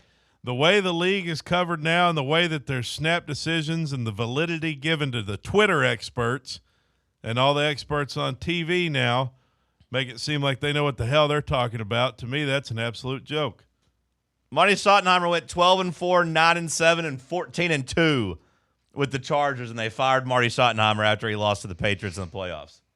They fired a guy after winning Coach of the Year and going 14-2. No, that was 2006. Jerry Jones fired Jimmy Johnson after back-to-back Super Bowls. Yeah, like that's literally the time Aaron Rodgers came in the league. Like, shut the hell up, Aaron Rodgers. Well, we've reversed roles. Now I hate Aaron Rodgers. He would call you a Twitter expert. Which, by the way, everything Aaron Rodgers said about Mike Tomlin, about success and culture and everything, this is the same Aaron Rodgers that looked around Green Bay. It was in the playoffs every year, winning double-digit games in Green Bay, and said, actually, I want to go somewhere else. So don't talk to me about culture and stability and all those things because you ran away from it, Aaron Rodgers. Get the hell out of here. Okay, Twitter expert. Radio expert. This isn't a take I'm giving on Twitter. I'm giving it to thousands of people. But it's true. Like Rodgers looked around and said, this isn't good enough for me anymore. I'm leaving. How do you fire a guy that won back-to-back Super Bowls? You don't like his vibe. I'm firing Jimmy Johnson. He's out of here. The Bills lose wide receiver Gabe Davis to a torn ACL. Yeah, it didn't look good whenever he got folded up. Also, their safety, Poyer, will be out Saturday against Denver. Sam, as we sit here right now, how you leaning, Bills or Broncos this weekend? Denver's a tough place to play, man. Yeah. That defense is nasty. Bills being a little banged up, like you said, doesn't make me feel great. Plus, like, Josh Allen's a little banged up. I feel like the Bills, though, just, like, know that this is their chance because, like, everybody else that normally is one of their demons in the postseason isn't there, and I feel like that is a big underlying motivational factor. But I kind of like this Broncos team a little bit more. Bubba, how are you feeling? Bills or Broncos as we sit here on this Tuesday morning? Those galloping horses, John. So the Broncos? Yeah. Okay. I'm torn. Everything says the Broncos should win, but I felt that way about the Jaguars. Trevor Lawrence could easily, be like Bo Nix. Bo Nix could easily be like Trevor Lawrence and just gag all over himself. The team is better overall, but I thought Jacksonville's team was better than Buffalo overall. But Josh Allen made plays and Trevor Lawrence didn't, and you could easily tell me that happens this weekend in Denver. Feels like it's been a long time since the Broncos played. Yeah. Another one that's hard to wrestle for me, too, is, like, we saw Allen get the road win in the playoffs, but, like, is he going to go win 3 straight road games on the way to a Super Bowl? If he's the real deal, he will. I mean, he's pretty fired up right now because Haley Steinfeld got a little action, with the Michael B. Jordan at the awards ceremony, so maybe he's just using that as fuel. What do you mean she got some action? What do you mean? They were just looking flirty, She's with child, Bubba. Michael B. Jordan doesn't care. She's with child. She is a married, happy, pregnant woman. They don't get no action. What are you talking about? No action with Michael B. Jordan. She got action with Josh. Come on. We'll get back to college football. We'll get back to the Vols. Any more headlines? That'll do. That'll do. Stick with us. Let's talk sports on Fan Run Radio. Big Orange Country's home for sports. This is Fan Run Radio. Blackford Veterinary Surgery Referral specializes in surgeries not regularly performed by your pet's general veterinarian. They're currently accepting referrals from vets all across the country. With their newly renovated state-of-the-art surgery center and highly trained staff, clients can rely on professional and thorough care. If your vet says that your pet needs surgery or rehab, ask for a referral to Blackford Vet and let them get your best friend back on its feet. Located conveniently in West Knoxville. For more information, visit blackfordvetsurgery.com. Vol fans, reimagine your home at Broadway Carpets and Flooring for any remodeling or building needs. With a variety of carpets, rugs, hardwood, vinyl, and stone, Broadway has all the flooring and installation options you're looking for, including pet-resistant products like Pet Perfect Carpet from Shaw Floors. Visit their showroom in downtown Knoxville or the location in West Knoxville located on Kingston Pike near Pellissippi Parkway today. Hey, Vols fans, Cody Brown here. I grew up right here in Tennessee and know what it means when someone says, I've got your back. That's why you can trust Farm Bureau Insurance of Tennessee. Whether it's your home, your vehicle, your family's future, or the business you built from the ground up, we will show up for all of your insurance needs. We are Tennesseans who understand what matters, which is doing right by you. Insurance is not all about just paperwork and policies, but it's about the people we insure every day. So if you want insurance that hits home, give me a call at 865-992-3871. Go Vols. At Knoxville Insurance Group, they understand the challenges many consumers face when searching for insurance coverage. That's why whether it's for you, your family, or your business, they create a coverage plan specifically for your unique needs. Knoxville Insurance Group is an independent firm, which means they aren't beholden to just one insurance company. They search multiple companies, acting as your negotiator to find you the best possible policy and price. Start a quote in minutes at KnoxvilleInsuranceGroup.com or call them today at 865-694-9788. Dick's House of Sport at Westtown Mall is a destination devoted to sport, and it's your destination for exclusive events and experiences. Come visit a store like no other. Check out our 40-foot rock wall, golf performance center, hit tracks batting cage, and outdoor turf field.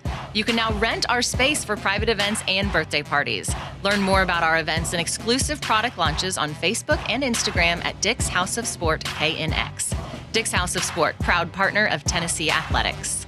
Got a problem tree looming over your home? Call ECR Total Landscapes. Whether it's trimming, removal, or storm cleanup, our certified pros get the job done safely and efficiently. We're licensed, insured, and ready 24/7 for emergency calls. Big or small, we cut them all. ECR Total Landscapes. Call now for a free estimate, 865-384-2012, and mention promo code FANRUN for free stump grinding on any tree removal now through the end of the year. Also, visit us at ecrtotallandscapes.com.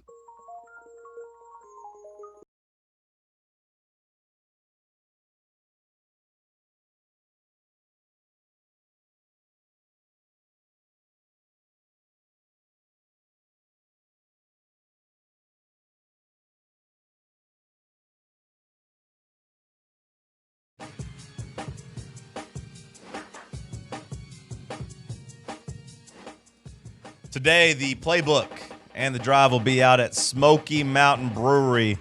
If you're wanting to eat some lunch, make plans, go by and eat. And if you get there about 12:30, 12:45, you'll be hungry, you can start eating. Then William will get set up and bring you the playbook. And then the drive and Bear and Bob and Russell will be out there getting you set, leading up to the Tennessee basketball game. Smoky Mountain Brewery in Turkey Creek.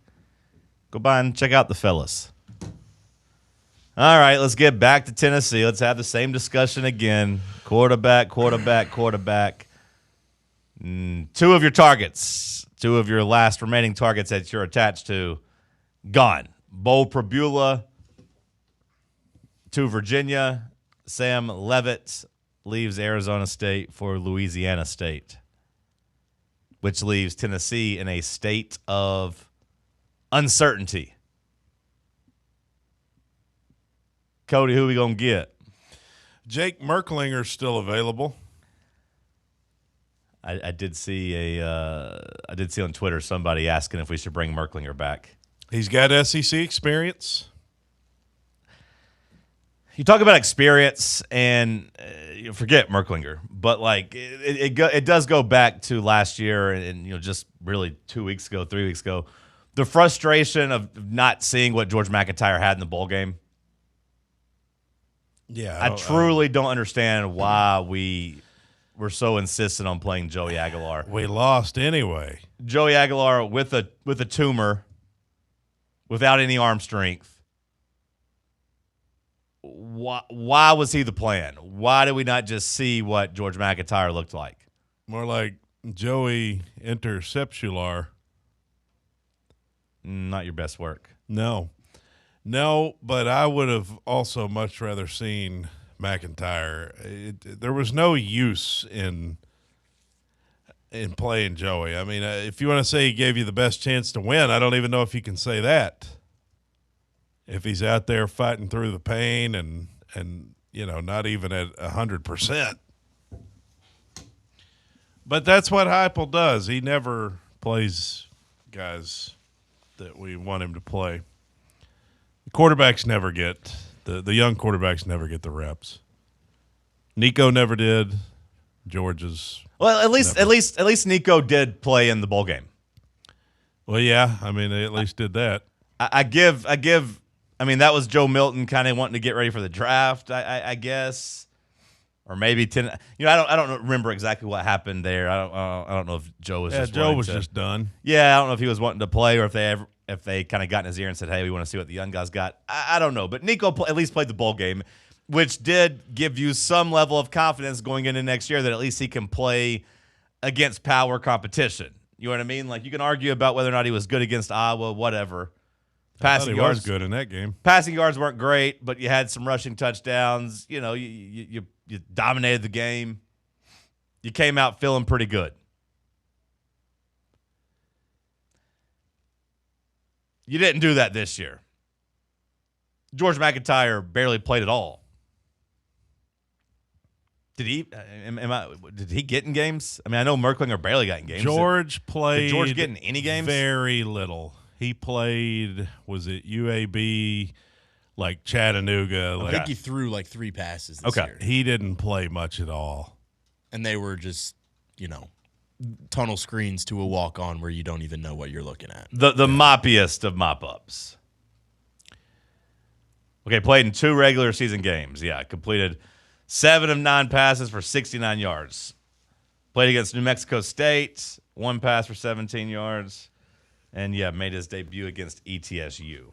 None of that means anything to me. I mean, you want to see a guy play meaningful reps. You saying Merklinger, talking about him being in the portal and whatnot, it just drives that home. It reminds me that you just kind of wasted everything this year when it came to George.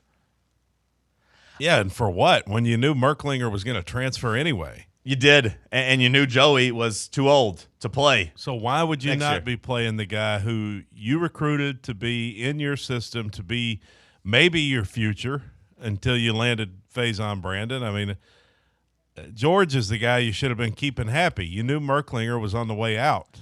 Everybody knew that. We knew that. Or they just don't think he can do it. Well, and that might be the case. And look, there haven't been like a lot of glowing endorsements about George coming out. Like I know, like in the fall camp, the fall quarterback battle, Heupel did go out of his way to talk about George there, saying that it was a 3-guy race and that George is really impressive. Well, so he did throw him a little bit of a bone there, but then from that moment on, it was all about like, hey, gain weight, skinny boy. How would you know he can't do it if you don't play him? Is my question. And that's where that is the thing is like Sam. They might think he can't play, but you still want to see what he looks like in a game. There is a certain thing such as gamers. I remember just during the Josh Dobbs era, they just kept talking about that. And they had him behind Peterman, they had him behind Worley, they had him behind so and so, and then he actually played some games and ran around, was able to scramble and make some plays. You're like, oh, okay, yeah, there's something here. Yeah. I don't buy into the weight thing. I don't either. Like, he's skinny. He is. But, like, I don't. I said it with Nico. I feel the same way about George. I don't think these quarterbacks are made of glass. I think it's okay to go and get hit. I don't think Lamar Jackson is the biggest guy. Lamar Jackson's out there running around and for a good portion of his career, able to avoid big hits and stay pretty healthy. I know he's dealt with some injuries now as he gets closer to 30, but I'm just talking about in college and in the early part of his NFL career. I don't care about George McIntyre's NFL career right now. I think he can survive college. Johnny Manziel was a small guy. He survived in the SEC. Back when the SEC was really the SEC. If you end up having to play George, if George is your quarterback, and I know they're still going to be looking at some other names and some lower level guys probably to bring in, but at the very least at this point, we think we're at least having a competition, right? Like there's no name that you can bring in now that you for sure say, oh yeah, George won't beat that guy out.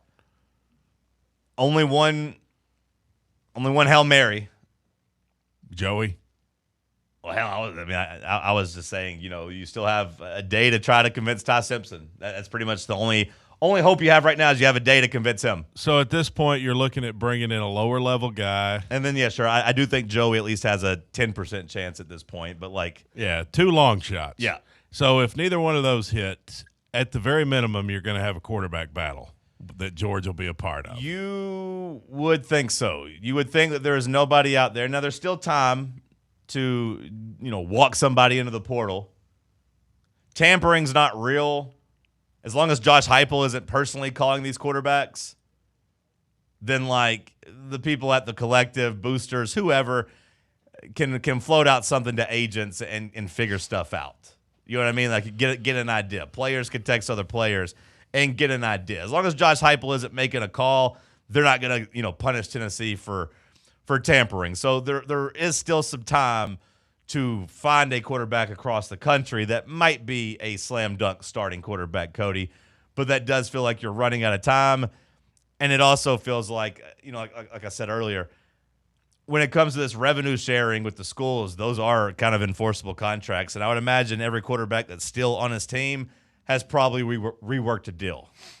Whatever happened to that Baylor guy, Sawyer Robertson? He out of eligibility? I believe he's out of eligibility, yeah.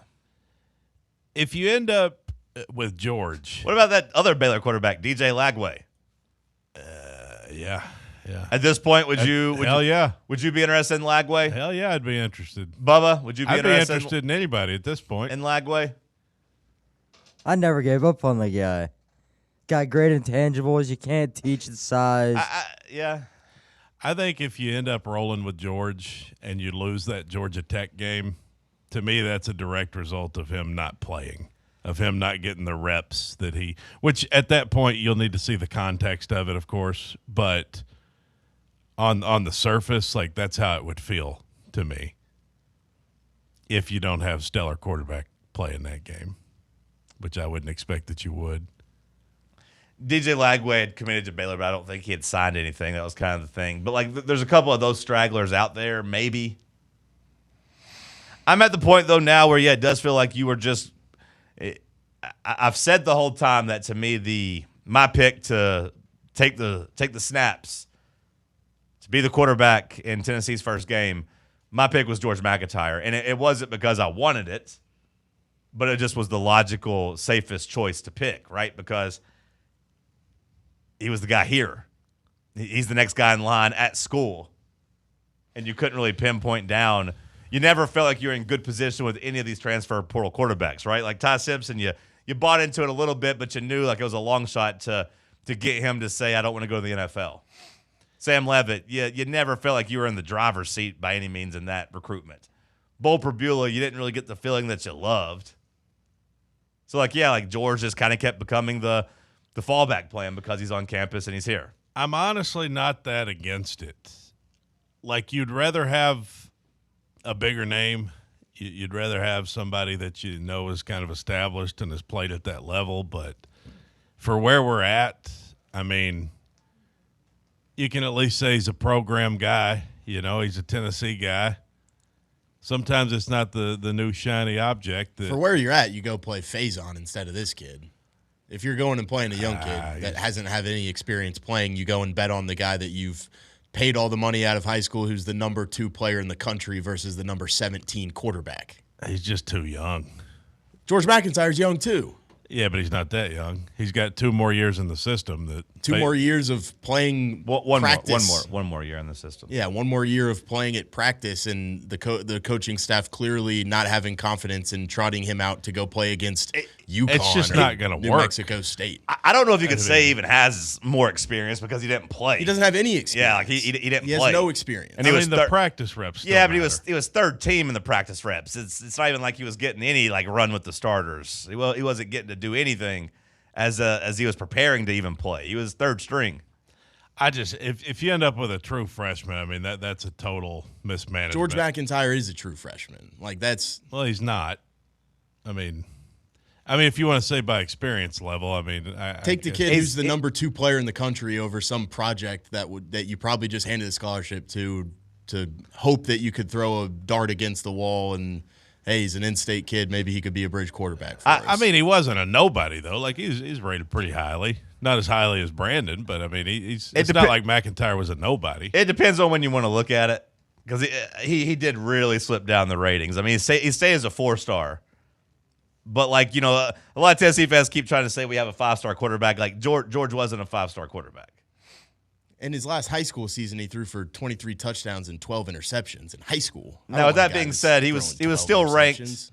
He was still ranked as the 17th best quarterback in his class. So he wasn't a complete nobody. But like it's not like a blue chipper that you're throwing out there. And I disagree with Sam saying he's basically a true freshman, because I do think he's basically what throughout the history of college football was a legitimate redshirt freshman, where you didn't get really any game reps at all before hey, you get 4 games of trying stuff out. He was basically just as much of a redshirt as you could be. But that's unknown. I mean, look, nobody would be excited about it, but, like, sometimes that ends up being the guy you need. It's just a guy who can run the system, you know. And, I mean, Ty Simpson, ultimately, that's what he became at Alabama. Now, he had a lot more experience by then. Would you take 22 touchdowns and 5 interceptions and 3,000 yards? Would you take that? I mean, yeah, I'd take a lottery ticket if I go walk into the gas station too. Well, you know, I'll give you $5. You can go get you a lottery ticket. Would I take 23 touchdowns? 3,000 yards, 22 touchdowns, 5 interceptions? Yeah, who's giving me that? Well, I mean, that's what our last redshirt freshman gave you. A lot of people bitched and moaned about it, but, like, you said you'd take it. Well, the context is different now. But, I mean, that was a redshirt freshman that didn't get a lot of game reps either. Like, Nico Iamaleava was able to give you that production. You know, 3,000 total yards, 22 total touchdowns. It was 26 passing, 19 touchdowns passing. You're telling me Faison's going to come in and do that as a true freshman? Well, I was saying either Faison or McIntyre. But, like, the idea is, like, hey, you did have a guy that was a redshirt freshman come in and was able to give you those numbers with a worse offense, with worse wide receivers, with a worse offensive line. If you've got a good enough team around them, you can make it work, like to an extent. But you got to ask yourself if we think that we're at that level. Like when Ainge played in 2004, that's the last time we ran with a true freshman, right? He had a pretty good year. He did some pretty good things. He had some growing pains, but look at the talent he had around him. Look at the level of players we had around him. Do we have a similar level of players now? I also think that I feel like it was just so different. Oh yeah, it's a different game back then. Yeah, I mean, like you could game manage and hand the ball off and only throw the ball 15 times if you had to. I don't think you can necessarily do that much anymore. I'm excited about the possibilities with Faison Brandon. I can't imagine him as an 18-year-old coming in here. I agree with you. I side more on your side. I know what Sam's saying, that the ceiling is higher with Faison, and he's the long-term investment. I agree with that, but I just personally, I think there's a 10% chance at best that the answer for Josh Heupel is to play a true freshman. He just doesn't seem like the type of guy that would ever do that at the quarterback position. I'm not saying it's right. I actually agree with Sam. I would rather play Faison than George McIntyre, but I just don't think that's even a realistic option at all. I mean, if you play him, you punt this year and you set yourself up for maybe 2 good years after that. Like, let him get through the growing pains this year. I just don't think there's very many true freshmen around the country at all that could play quarterback. The Pittsburgh guy was a true freshman, right? But he didn't come on until halfway through the season, right? Like he was like a mid-year development, right? I think so, yeah. Trevor Lawrence. Or maybe just because of injury, I can't remember. Yeah, I didn't know if maybe he just started playing good halfway through the year, but he was a true freshman. Like Trevor Lawrence came in 4 games into the season, but he had a loaded team around him. Jalen Hurts at Alabama had a loaded team around him as a true freshman. Like, it has happened, but I just don't think that's even an option with Josh Heupel. He barely wants to give freshmen reps across the field at other positions, so I just don't see him turning the keys over of the program to a true freshman. Unless he's forced to. Unless he just, if you don't have anybody else. Now, that's not to say, Sam, that like you don't start with George and that, then maybe he's not any good and you've made a switch by the end of September or October. By then you've got losses to Georgia Tech, Texas. Yeah, I still don't know if they would do that, but look, on the flip side, it's sad, but the options here right now aren't great. Because it's not even like you can look and say, with Joe Milton, it obviously made sense. I wanted Nico as a freshman for the future of the program. I didn't think Joe Milton was very good. I thought you'd have gone 8-4 of Nico as well and gotten valuable reps, and maybe 2024 he's a little bit better with reps. But at least with that, you had Joe Milton, who was a grown-ass man, a physical freak, that had been, had played college football before, had waited his turn and done all those things. You can't even say that with George McIntyre. He has as much of an injury concern body-wise. I believe Brett Hubbs last night in VolQuest's Monday Night Chat was asked who weighs more right now between McIntyre and true freshman Faison Brandon, and he said Brandon. Yeah. So, Brandon's already bigger than him. So, it's not like grown man Joe Milton versus baby Nico. These are two, and I don't mean this disrespectfully, but these are two kids out here with McIntyre and Brandon. Your safe options have already been thrown out of the wayside. You might as well go gamble on the number 2 rated player in the country instead of just, we've got this kid in the system for a year. Maybe he'll work. The safe options have been thrown out, and it's weird because the updates were Tennessee didn't even really bother to call Bo Prabula. They didn't really try to talk him out of Virginia. They're like, go ahead. Well, nobody wanted him anyway. If George McIntyre plays 12 games next year, Tennessee's looking for a new coach. I think it's going to be that way with Brandon too.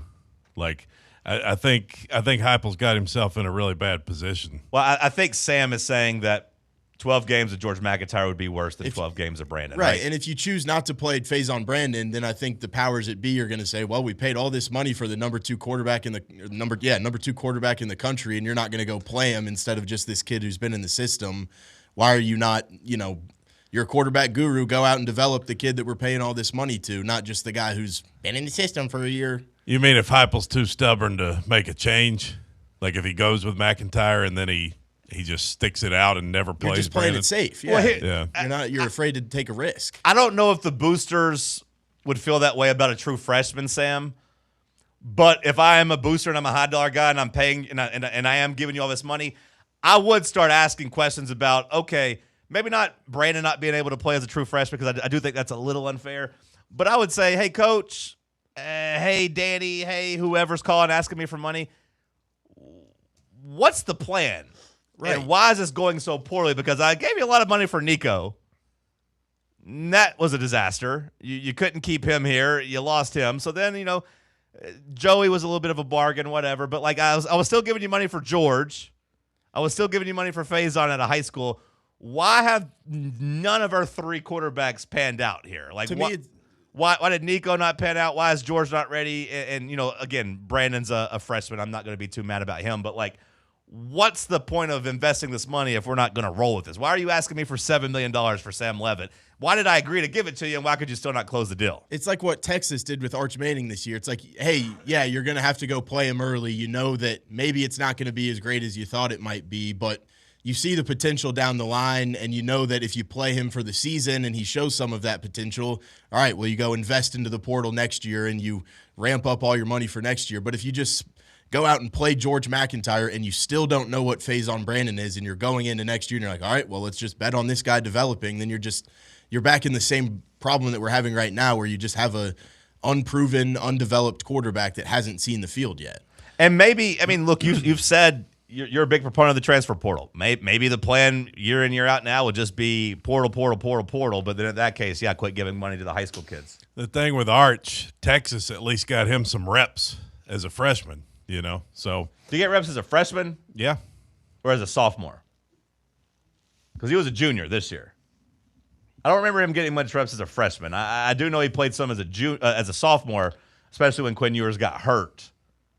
Yeah, maybe he didn't get reps as a freshman. Yeah, I was going to say, because I don't think he got many reps. Because they had the other, was it Malik Murphy, or is that his name maybe, that got some reps Arch's freshman year? The thing is, Arch is also a junior, Sam. That's a little bit different than Faison as a freshman. I do think that's different too. If you're in year 6, it's like you're asking. At some point, you got to ask, what's the plan? What are we doing? I mean, Heupel's going into his 6th year as a coach here, and we're sitting here debating on a freshman versus a sophomore, neither one who's never played. Like, you got to have a better plan. We'll continue the conversation on the other side. It's Talk Sports on Fan Run Radio.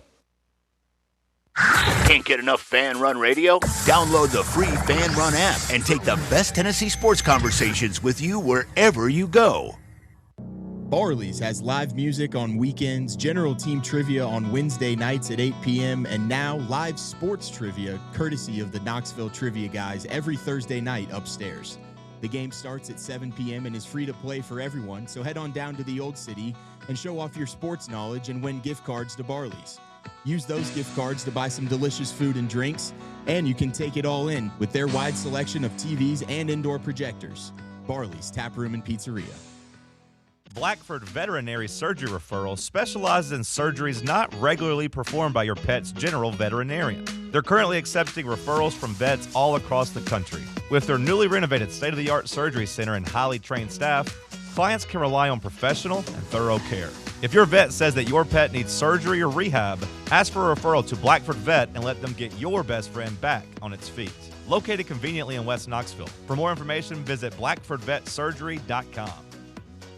Your smile says it all, so make sure it's saying the right thing. At Knoxville Smiles, we believe healthy teeth mean happy lives. Whether it's a routine cleaning, whitening for that big event, or fixing a nagging toothache, our gentle team is here for you. With flexible hours, family-friendly care, and the latest technology, Knoxville Smiles makes every visit stress-free. Don't wait another day to love your smile. Call Knoxville Smiles today at 865-539-1776 or book online at knoxvillesmiles.com. Smile brighter with Knoxville Smiles.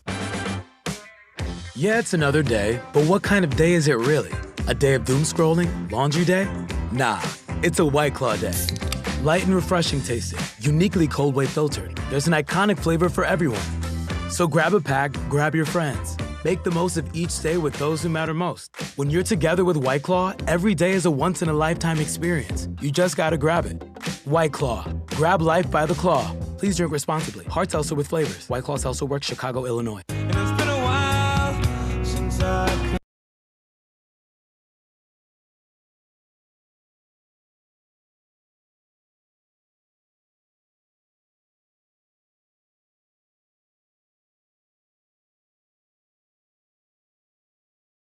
Let's check in on the Freaks over on YouTube. We haven't talked to them yet today. Shout out, Freaks.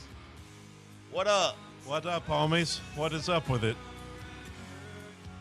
David writes in, waiting on the Joey decision instead of focusing on getting a third quarterback has made this a disaster.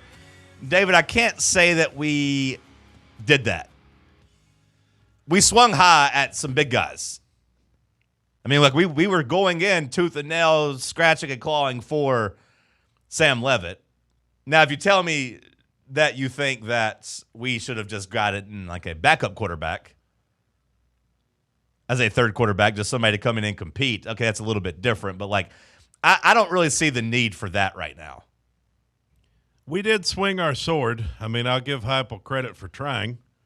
My problem is I'd like to know – not so much if we were looking for a third quarterback, because, again, we are looking for a starting quarterback. I would like to know, A, do we have regrets on just giving up on Brendan Sorsby? Because we didn't really get desperate and, like, you know, do a big offer for him, right? We pretty much waved the white flag from the jump and said, Texas Tech, what are you going to do? Well, once the girlfriend was going there and they were going to outbid us anyway. They're giving him access to a private plane account, wheels up. Yeah, what are you going to do? Him and his family's able to all fly back and forth. Like, we ain't got no planes. But it is funny that, like, we sit here trying to pay Sam Leavitt like $7 million, and then Sorsby were like, nah, we're good for $3 million. Well, that's what I'm saying. Like, we were basically like, hey, with $3.5, $4 million is kind of that's the most we're going to go. You know, like I said, it's kind of like a fantasy auction. Like, early stages, I don't really want to pay $65 for Jahmyr Gibbs right now. Next thing you know, you're paying, you know, $58, $60 for, you know, just some other tier 2 guy, but you're desperate because there's nobody left. That's kind of the way it felt like it was going. Didn't get Hoover either. Well, I don't even know if we were involved with Hoover. I don't know if he was essentially like, hey, I want to go to Indiana. I want to be the next Fernando Mendoza. I'd like to know if we were we were involved with him back when Nico left. Yeah, in the spring, so we had a relationship there. You would think that there would have been a relationship there, but like it was never linked to us, and he was never linked to any other school. It was just like, hey, I'm going to the portal. Hey, I'm going to Indiana. It wasn't like he even did like a recruiting process. It's like he knew where he was going. I'd like to know if there was anything at all, any interest with Dylan Raiola. And you might laugh at that and call him a nerd, but man, if he was good enough for Oregon, we shouldn't be above him. You know what I mean? Like we should have. Right. If Oregon was willing to make him the successor to Dante Moore, then we should have been involved in him, at least talking to him and doing our due diligence. Maybe we thought we were above him, and then he went to Oregon, so now we're like, oh, maybe we question that at this point. But I don't know where the staff was on that. I know as a fan base we felt above him for a while, and it's just like, he's cringe. And like I didn't really I'll tell you what's more cringe is not having a damn quarterback. I won't act like I really wanted Dylan Raiola either, but yeah, like I would kill a man for Dylan Raiola at this point. You wanted him more than Prabula, though. Well, that is 100%. We wanted him more than Prabula, and we wanted him more than GMAC. Are there any other names we're currently, to your knowledge, that we're sitting here talking about GMAC and Faison, and are there some FCS guys? I'm not going to pretend like I know any damn FCS guys, and I'm not going to pretend like any FCS guys would get me excited. Like, sure, I know it's easy to say, hey, just go get the next Trinidad Chambliss. I get that, but like, I'm not going to pretend like that any FCS guy can replicate that at all. Like, I'm not even going to get excited. I'm not going to give it much attention. Like, you just have to strike gold. At this point, Cody, it feels like we are headed for a 3-horse race quarterback battle throughout the season, throughout, the spring ball and fall ball and up until the first game, up until the first snap. I think we're going to be in a quarterback battle.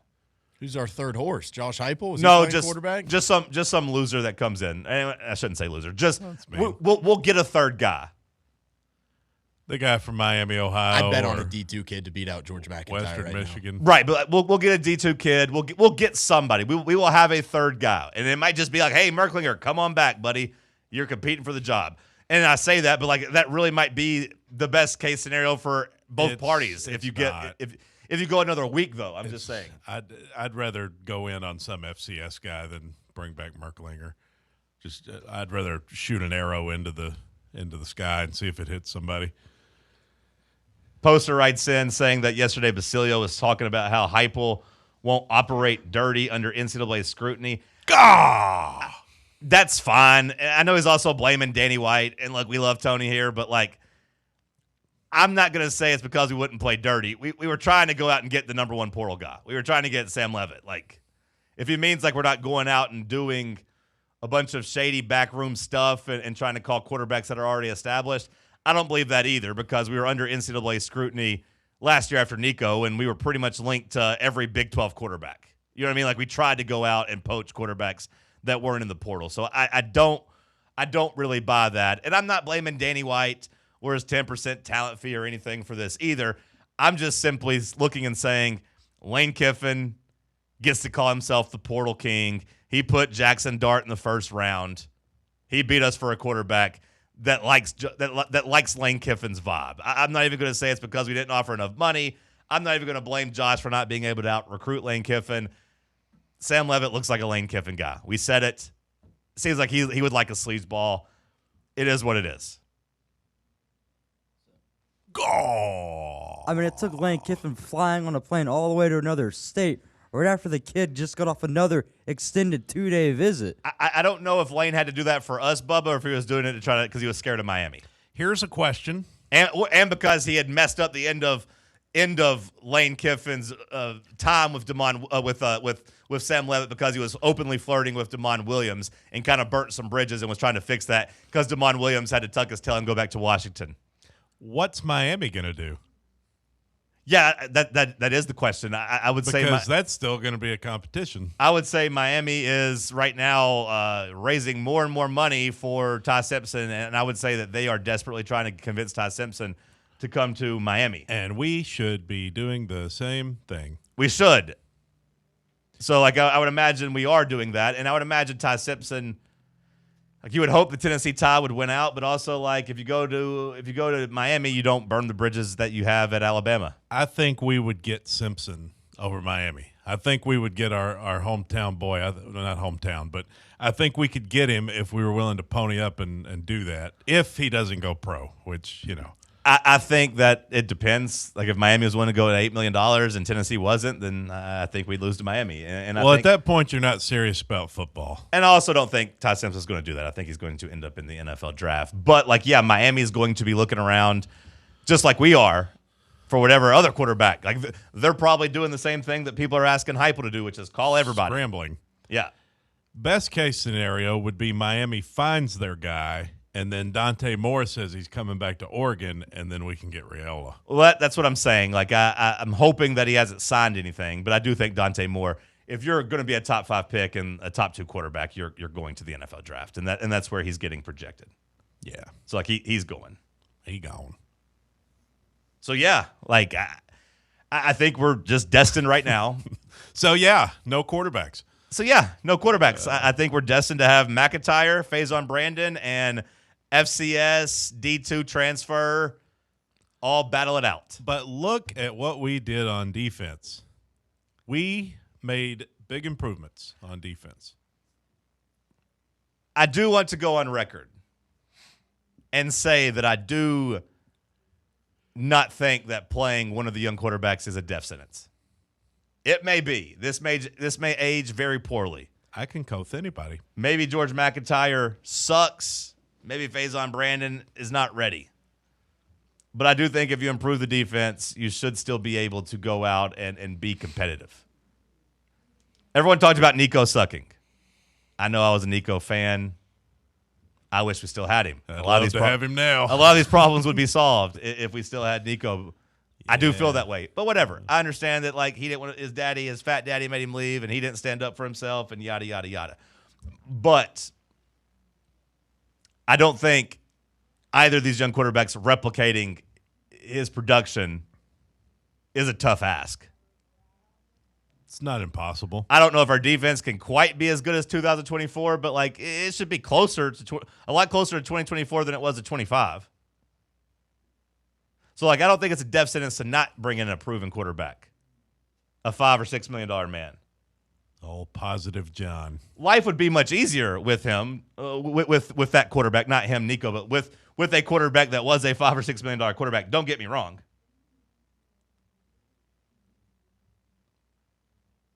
Life would be much easier, but I don't think it's a death sentence.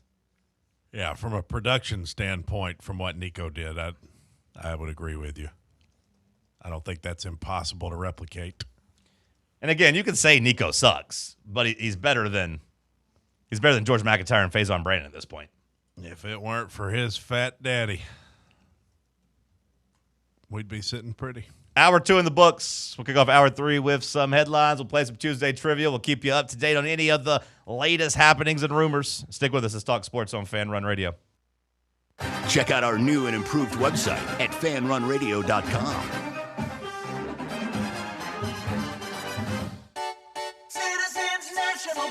We make it easy to save money. Get access to thousands of discounts on shopping, dining, and travel with the C&B Plus Perks account. It's a powerful new way to save money with roadside assistance, cell phone protection, identity theft protection, and credit monitoring. Banking at C&B has its perks. Call or stop by a branch for more details. Citizens National Bank.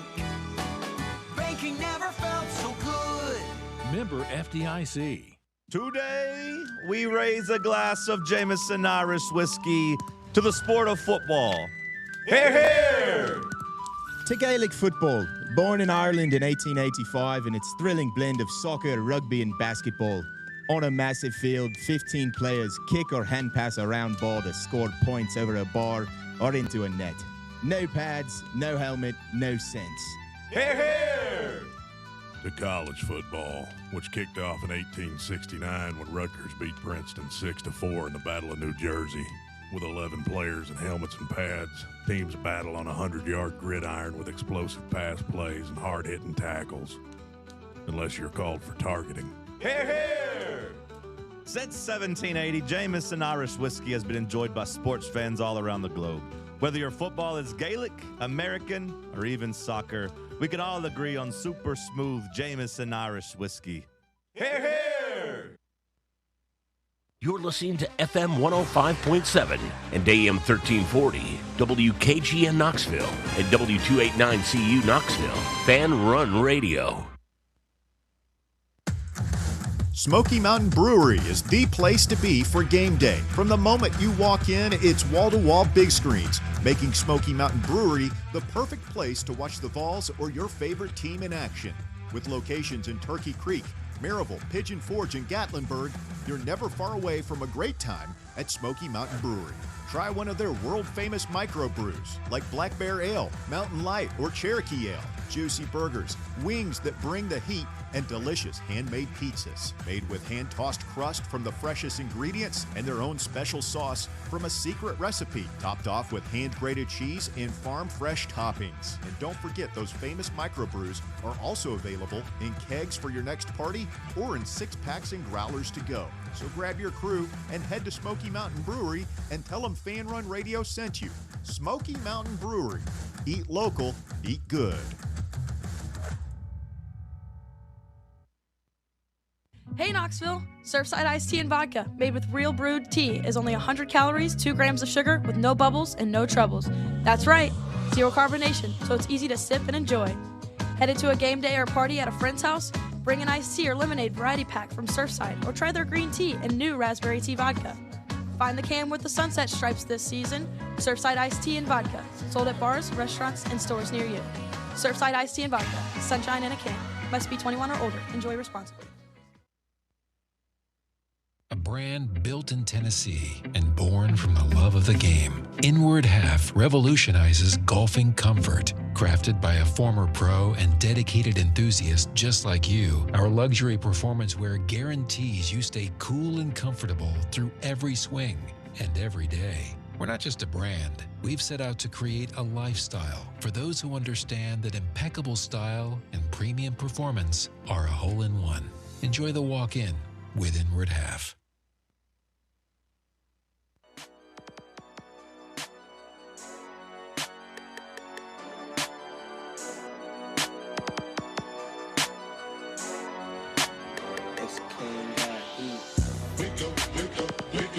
Talk Sports.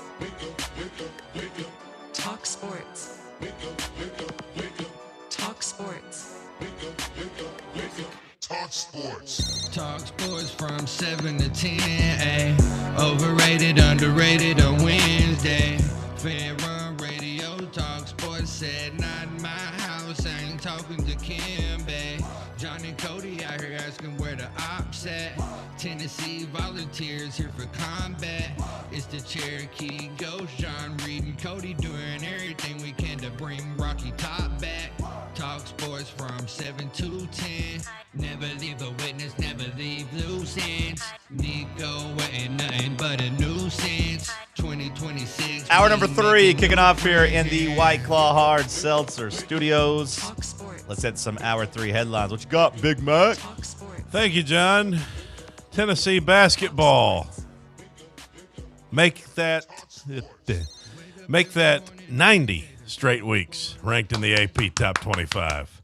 We did not fall out. We hung on at number 24. No, we did it. We did it. So now we got our backs are against the wall. We got to go 2-0 this week, starting tonight.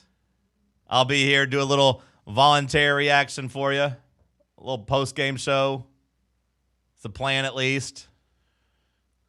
We need to beat the fighting Texas Aggies, and we need to beat Kentucky. Me and producer Donovan will be here taking some calls. Donovan. I ain't seen him since Nam.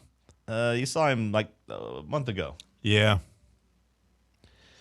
Nam was a lot longer than a month ago. Number 24, Tennessee. We are behind 1, 2, 3, 4, 5 other SEC teams. Georgia at 21. Arkansas, Bama, and Florida come in at 17, 18, 19, respectively. And the best team in the SEC, as everyone predicted, Vanderbilt, now ranked in the top 10 everything school. Their women are undefeated, too, and they're good at baseball and football, apparently. So we'll see if they're good at football next year, but it'd be nice if that just kind of ended. I don't like that they are good. I don't like it either, but basketball-wise, I mean, they've earned their – I mean, they got a nice win over Alabama. You said they were ranked how high? 9? Number 10. 10? They're number 10. Good for them. Top 10 doors. That rivalry's got some juice again. Yeah, the SEC is in an interesting place in basketball right now. The league doesn't look nearly as good as it does last year. Oh, nowhere near as good as it did last year. I mean, when Vandy's your top team, and then your next best team, rankings-wise, is Arkansas, Bama, Florida, Georgia, Tennessee. Now, it does seem to me like Florida's kind of turned it on lately. Just looking at the net rating or net ranking, where these teams are going to be, for your resume, you don't have as many big-time opportunities as you did last year, but it's not quite as bad as I thought it was going to shake up in. Vanderbilt number 7, Florida 15, Bama 17, Georgia 24, Tennessee 27. So you still have, 5 top 30 teams. Arkansas is right there outside of it. Kentucky, Auburn. Plenty of 35 and 36 opportunities. Not for home games. You're going to have to win some road games to get some quad 1 wins, because to be quad 1, you got to beat top 30 home teams. Or you got to beat top 30 teams while you're at home. And that's only Georgia, Alabama, Florida, and Vanderbilt for Tennessee. And we don't get Florida this year, right? Florida's not on the schedule for a return trip, are they? No. So, yeah, that's one less opportunity there. So you're not going to have a lot of quad 1 home opportunities. To be honest with you, a lot of your resume is built in the rest of this month. A&M tonight, Kentucky, Alabama, Georgia, and Auburn.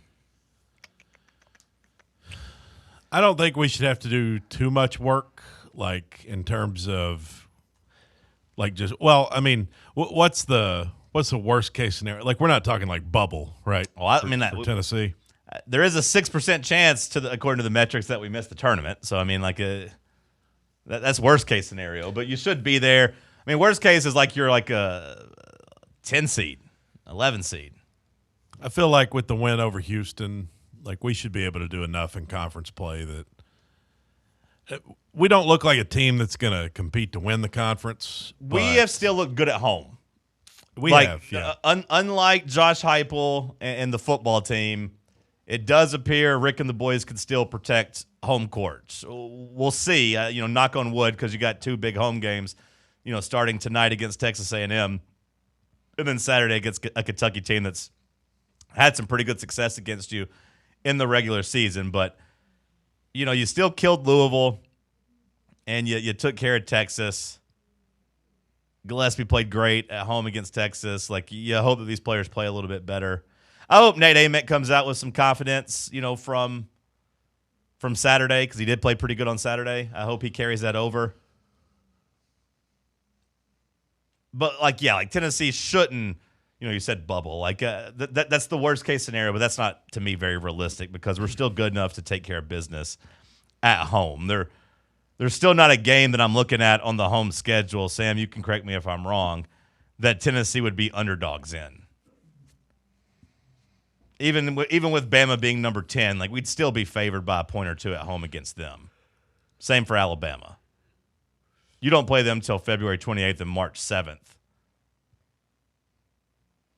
So the hope is that you'll be better by then too. But you said for the next month, I don't necessarily agree with that, Sam, because I do think, starting February 21st, you're at Vandy, at Missouri, home for Alabama, at South Carolina, home for Vandy. To me, those are basically 3 quad 1 games there. Vandy twice and Alabama. A road trip to Missouri is probably still a nice resume win. I'm just saying consecutively, because there's, Mississippi State and LSU and Oklahoma and Ole Miss sprinkled in between there. Yeah. I just think there'll still be some really big opportunities starting at the middle of February. If you even go back the week before, at Kentucky, at Mississippi State, there's still some stretches there. So I don't quite feel that way, but you got to win these next 2 at home. That's the goal this week, 2-0. College football playoff expansion could be on the horizon. Oh, yeah. I mean, it's definitely going to happen after the TV numbers have come in from this, like, and the games have been good, and you have a 10 seed, you know, the last at-large team getting in, making the national championship. Yeah, we're getting expansion. Well, there's going to be a meeting in Miami before the national championship game. Oh, it's definitely going to happen. Then if the vibes are going to be that high, they're going to be looking and saying, wow, look, this could have happened. And who knows, Notre Dame could have maybe been here too. Like, both these teams almost got left out. That's a travesty. The commissioners and the Notre Dame athletic director, they're going to get together. All these big power brokers, they're going to get together in Miami, and they're going to decide between 12, 16, or 24 teams moving forward. The talk out there from Heather Dinich is that Tony Petitti, the Big Ten commissioner, is fine with 16 if Greg Sankey will allow for 24 in 2 to 3 years. To me, that's dumb. What? The Big Ten wants 24 teams, but Petitti will agree to 16 if Sankey will commit to 24 in the future, is essentially what they're saying. I think the best I can do is we'll talk about 24. I'm not agreeing to do it, but let's do 16 and let's come back in 3 or 4 years and see if it needs to expand again. But 24 just seems gross. Tim Brando says that that is not the playoffs' biggest problem, though. He says the biggest problem the college football playoff has right now is the calendar. Have Sankey and Petitti discussed moving the calendar up and finishing this playoff at or at least close to January 1st? It's by far the biggest problem the playoff has, and you don't need great intellect to recognize that. Fix that and then get the expansion done, and we're on our way to recovery, says Brando, as he points out that the Shield will have had their biggest playoff weekend right before the college football playoff on Monday night. So how much coverage and discussion is it really going to get? Which I think is a good point. The national championship game being just kind of it almost feels like a throwaway just right there in the midst of the NFL's biggest playoff weekend. I understand why they're doing it on Monday, but I don't understand why they just don't try to get it done on Thursday or Friday this week. I get you want to give the team a couple extra days to prepare. You want to give fans a chance to go and recoup or whatever, recoup some money, recover. But, like, I feel like they're losing momentum. I'd like to see Miami and Indiana before the next round of NFL games. Yeah, that's what Timmy B's saying. Play on Friday. Play on Thursday night. We're so used to, as a country, watching Thursday night football. Why not try to be the first? Like, I loved it this year, like the way it was set up where it was Thursday and Friday leading into the NFL playoffs. That was great. It was a good appetizer. Think about how bad last night was. I know the team sucked, but we weren't even really excited because, like, we've watched enough football this weekend. We don't want to then have to turn around and watch another game tonight. It's not going to be as fulfilling. Right. But I was champing at the bit last week to get Ole Miss Miami on the TV. Yeah, last night did feel like kind of a dud. And even if the teams was good, like it still is just like I don't even really want to watch football tonight. I watched so much football on Friday, Saturday, Sunday that I was like I don't really want to watch Steelers game.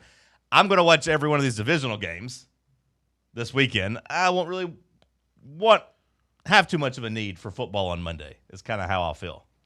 But if they came out on Friday night, I think people would be pretty fired up to watch it. The only way to really get the calendar moved up is you'd have to start the season earlier, right? I mean, you'd have to start it in August. Or, I mean, they waste a lot of time in December. I don't even think you have to move it up, but you just waste a lot of time in December. With the off time. Yeah, I mean, Army-Navy always has its own week. Yeah, I mean, think about how long the layoff was between, the end of the regular season and the opening to the playoffs. I mean, it was like December 20th, 21st? I mean, that's 3 weeks. That's a waste of time.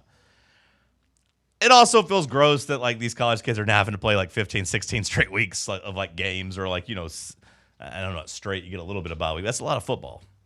But they get paid, so whatever. 16 years ago yesterday, Lane Kiffin spurned Tennessee. I'm so USC. sick. I'm so sick of this, and I'm so no disrespect personally to Adam Sparks. I know he's a friend of the station, and I know he's got a job to do in clicks, but like I don't need a retelling of that story every year. I don't need the people that were in the building getting their 15 minutes of fame to rehash what happened in 2009. We've heard the stories. We've seen it. Quit giving it attention. It's over. Who cares? You remember what happened? Tensions were high. Lane tried to leave.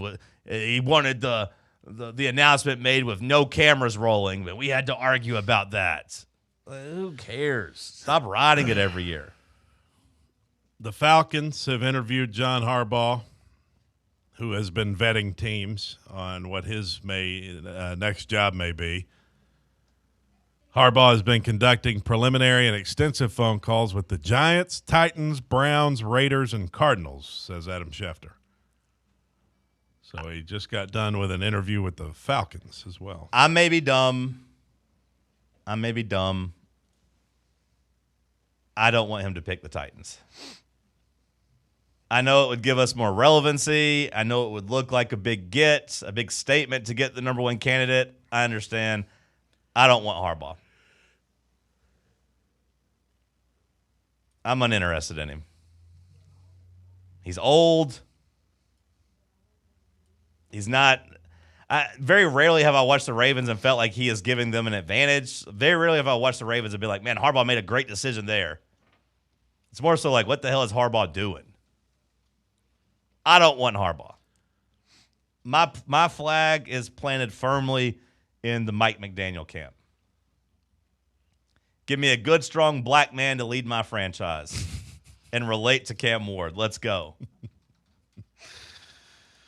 Give me Mike McDaniel. Speaking of a good, strong black man, James Harden has passed Shaquille O'Neal for 9th place on the NBA's all-time scoring list. Okay. And by a good, strong black man, I mean Shaquille O'Neal, not James Harden. Good for James Harden. That's a long career, a lot of longevity, and a lot of scoring. Kind of crazy that Shaq. I don't know how long he is for the top 10. Shaq not being a top 10 all-time scorer is really like driving home the fact that he was kind of an underachiever when you look at his overall career. No, he's a big man. Yeah, but he also just didn't take care of his body. Shaq played 1,207 games and scored 28,596 points over 19 years. How many has James Harden played? Does it say how many games? 1,187. Yeah, I was going to say, because whenever he said how many games Shaq played to get there, like it felt like James Harden was on a much better pace than him. Not really. I mean, a difference in 20 games. That's it? 20 games? 1,207 versus 1,187. I guess I'm more so looking at 19 seasons versus James Harden. I guess what season is James Harden in? I guess he's probably in like season 17 now. Damn, getting old. Yeah, but if you look at the number of games, it's not a big difference. Sure. It's impressive though to me that Harden beat him in games though. When you think about, I mean, I know Shaq wasn't great down the stretch of his career, but still. Also, to be with the guy that's supposed to be the most dominant player of all time. Also, Kevin Durant passed Wilt just a couple days ago for 7th on the scoring list. Want to take a guess on who the next closest active player to the top 10 is? The next closest active player. Yeah. Okay. Well, first, can you tell me if Steph Curry is already ahead of him? He is not. Well, then that would be my guess. It is not Steph Curry. Steph Curry's not far behind. Like Steph Curry's going to be the next active player to pass Shaq, most likely, or at least he's going to definitely pass Shaq and pass this next player too. Well, because I know LeBron and Durant are already ahead, obviously. Yep. So if it's not Curry, Russell Westbrook. Oh, wow. Give Cody an extra trivia point. I mean, he's been around forever. Don't actually give Cody an extra trivia point. But, yeah, Russell Wilson Not Russell Wilson. Russell Westbrook, currently 15th all time. He's 170 points away from passing Hakeem. And let's see, Shaq's got 28. Let's just say 28,600. Westbrook's at 26,800. So he's about 1,800 points shy. So will he get there? I'd have to do the math. There's let's just say 40 games left. If he averages 10 points a game, that's only 400 points. So let's say he scores more than that and says 600 points. I don't think he's got it in him because I don't think he'll play another year and a half. I don't think he'll play two. This might be his last year. Maybe. Curry will definitely get there, though. Curry will definitely get there. Westbrook's in good enough shape, but he barely got a spot on the Kings this year. So I don't know if he'll get signed next year.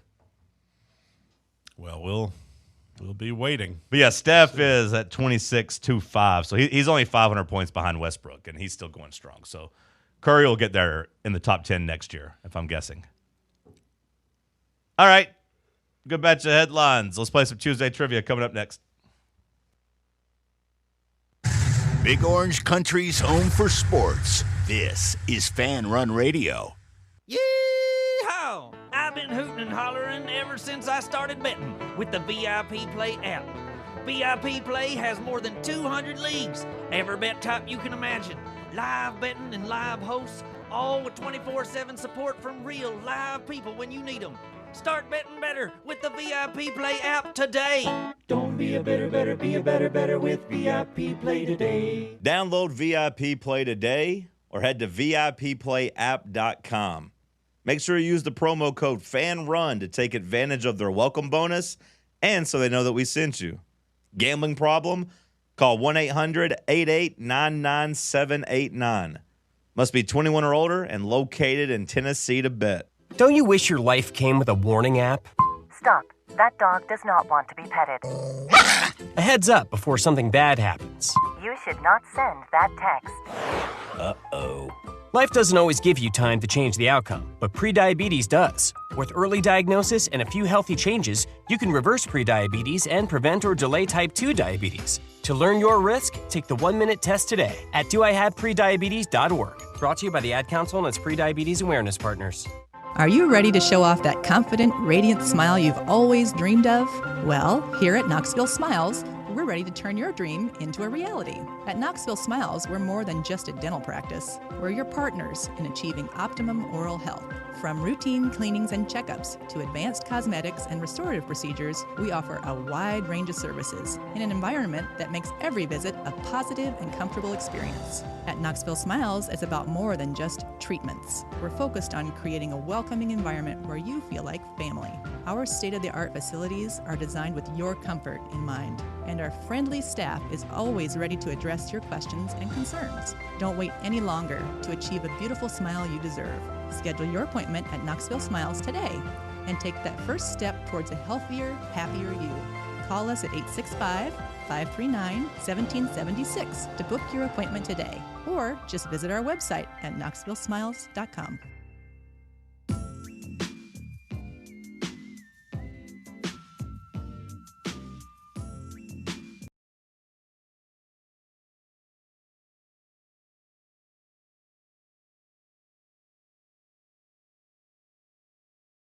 All right, let's play some Tuesday trivia. What you got for us topic-wise, Sammy boy? Did you do all this yourself? Yeah. Bubba didn't help you? I thought Bubba was going to help you. I think I actually, when I texted that to Bubba and said, yeah, I'm chilling, I wasn't blowing Bubba off. I had actually gotten all the categories by that time.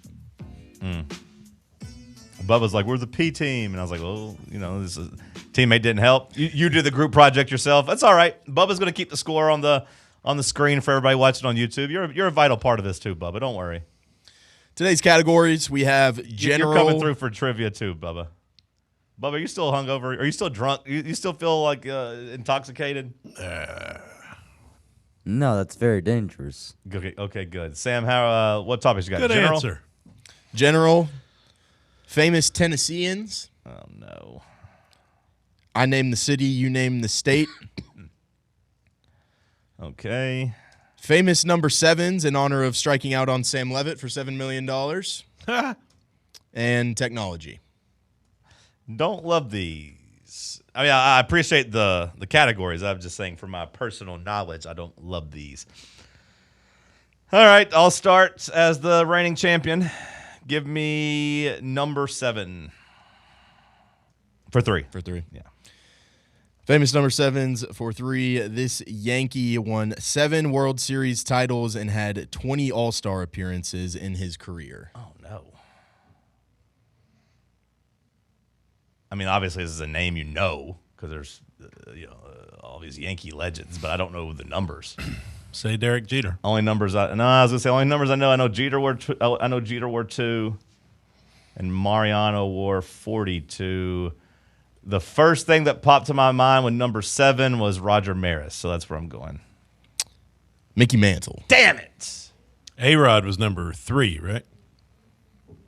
13, I believe. Okay. City and state for 3. That was a bad miss. I didn't even think about Mickey Mantle. City and state for 3. The second most populous city in its state. Where can you find Gulfport? Mississippi. Correct. Rats. I don't love it. Tennesseans for 3. Famous Tennesseans for 3. Known best as a famous child actress, this pop star is also famous for her evolving music and fashion style. It's got to be Miley Cyrus. Miley Cyrus is the answer I'm going with. Miley Cyrus is correct. Okay. Wow. City and state for 4. Where can you find the city of Warwick?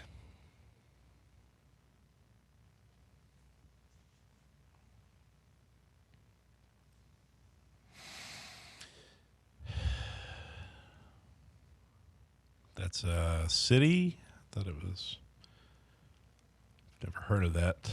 It's a city. Seems kind of like a town to me. Do you have the population of Warwick? That was on the question. It's definitely on the East Coast somewhere. I mean, that could be Delaware. That could be New Hampshire. Warwick.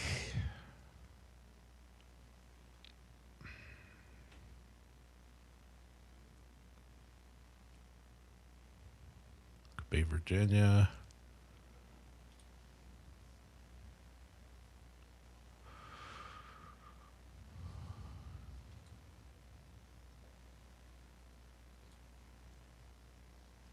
Sam gives you another 2 minutes. You might be able to figure it out. That's a really hard 4-pointer. 10 seconds. It's kind of crazy for a 4-pointer. I'm going to go with Delaware.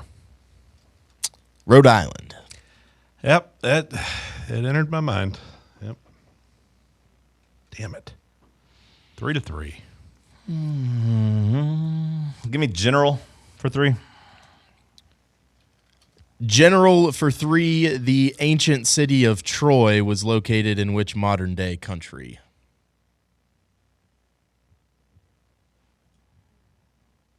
Oh, God. This is one of those that people are probably going to think I'm so stupid. Getting Miley for 3 is crazy. You didn't know Warwick, Rhode Island, bro. Give me. This is gonna feel really dumb. Gonna go with my first instinct though. Oh God, Egypt. Turkey. Okay, that one was kind of hard. I can call it fair. Okay, so 3-3 in round 3. Give me city and state for 2. City and state for 2. Which state could you find Bourbon Street in?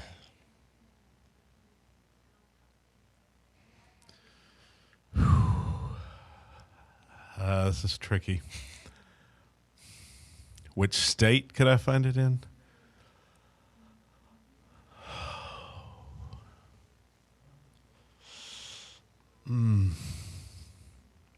Come on.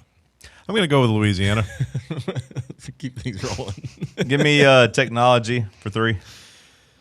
Technology for 3. 1 gigabyte is equal to how many megabytes?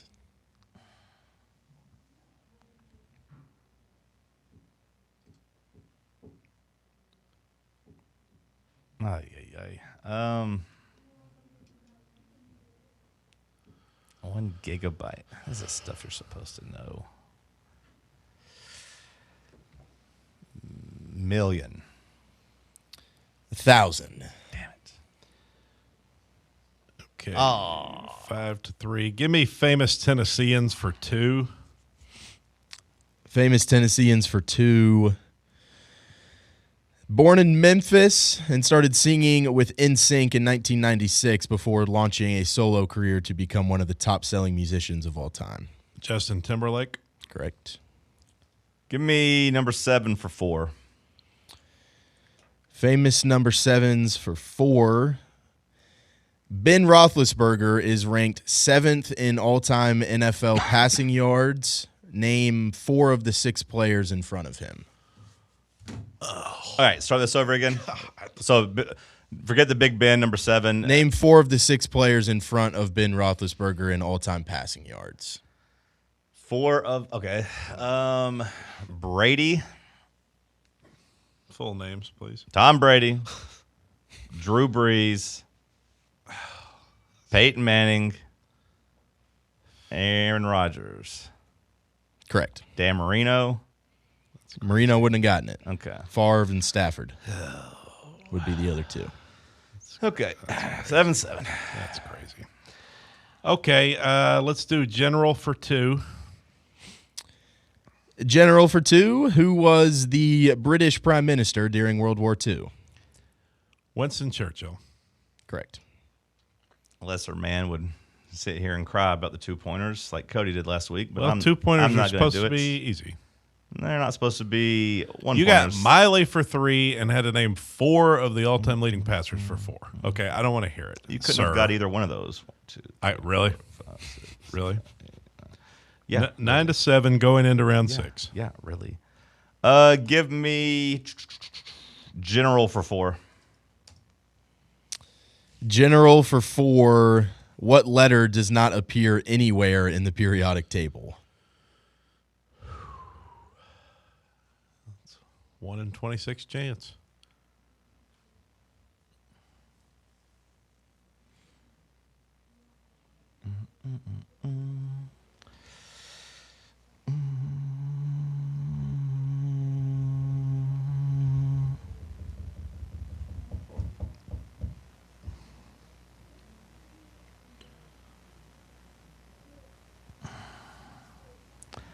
What letter does not appear?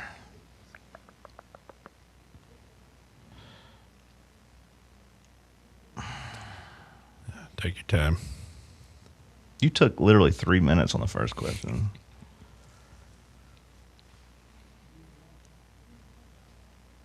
I'm not picturing a D at all. I'm going to go with D. J would be the correct answer. I feel like I probably should have known that as someone whose name starts with J. What's D? Is it whatever? Okay. 1, 2, 3. It might not be like a solo one. No, I know. I'm It's just probably not in there picturing with somewhere, anything. yeah. Like, yeah, I mean, I don't have the periodic table yeah. memorized either. Yeah, I know. I know D's not. Yeah. Okay. Some of these were some generals from last week that you guys didn't use, and they are a little tough. No, that's a fun one. That's a good one. I'm not going to cry about it.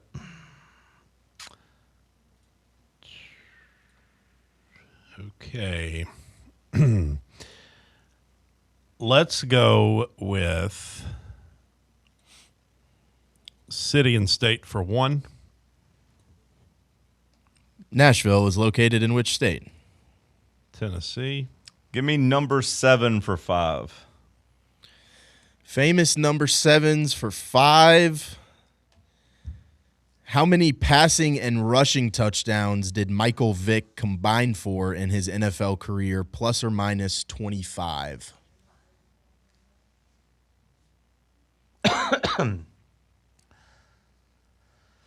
Okay.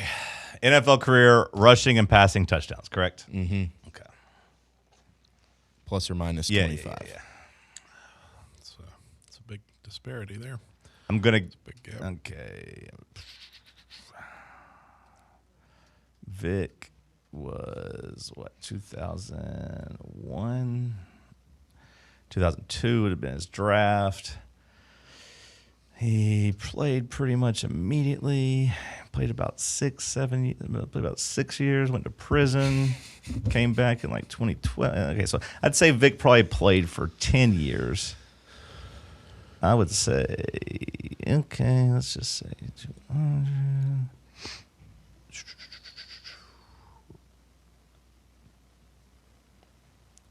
I'm going to go with 181. 181 would be in range. Let's go. What's the answer? I'm actually looking that up right now because I didn't have the exact number written down. Oh, okay. You just have the range I down, just have or- the range, yeah, between 144 and 194. Gotcha. So Well, then I guess I can just add right in the 25 to middle. that. Yeah, 179. Yeah, 169. 169. Oh, yeah, duh. 169. Okay. What'd you say? 180 what? 181. That's a pretty good guess, yeah. Yeah. 177 was what my first number was, but then I did the math. Anyways, I'm good. Let's go. Famous number 7s for 2. Famous number 7s for 2. This two-time Super Bowl champion spent his entire 16-year career with the Broncos and now as an executive. John Elway. Correct. You really got to figure out those twos. Those are supposed to be easy. Not supposed to be that easy. Those are all one-pointers. All right. Miley Cyrus was a Good one-pointer. job by me. It's a tie game. Wrestling rules. Belt stays with the champ. Let's go. That's not how it works. We go to overtime as we've always done on a pick a number question. We haven't done that in years. That's what we've always done when we tie. That ended in 2025. No, it didn't. Sam, do you have an overtime question? See, Sam doesn't have a question. I have some that you guys haven't used yet.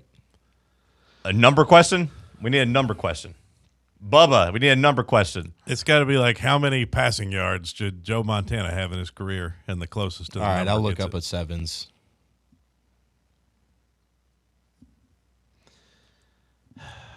That's what a choke job. That's ridiculous. Going for a one-pointer. Ugh, what a loser. Well, because I knew that the worst case scenario was a tie. Is there a number range or just closest to? Yeah, we need closest to the pin type of answer. It's like, how many penguins are in the North How many Pole? miles to the moon, and then just whoever has the closest guess. Right, yeah. Basically, it's Passing yards you from can come Peyton up with Manning. anything. Passing yards from Mike Vick. Or All right. whatever How many you wanna countries do. are in the world would be a good one? We'll do Peyton Manning's career passing yards. Okay. Peyton Manning's career passing yards. In the NFL? Yeah, in the NFL. Peyton Manning's career passing yards.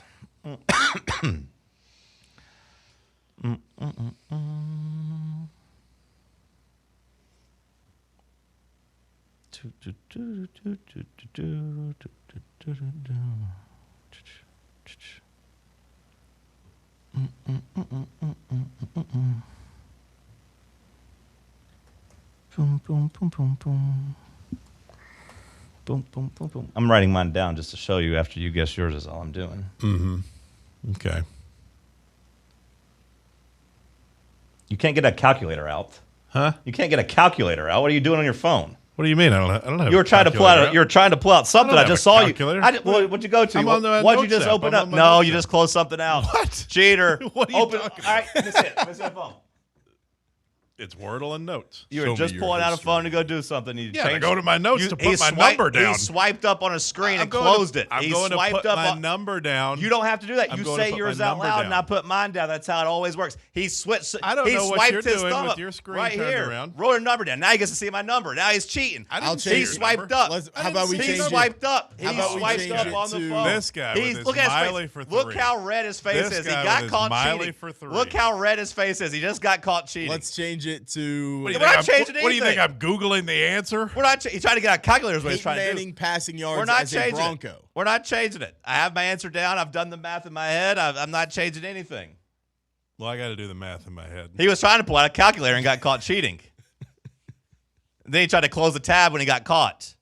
I just got to do the math. Look how red his face is. He's busted red-handed. I got to do the math.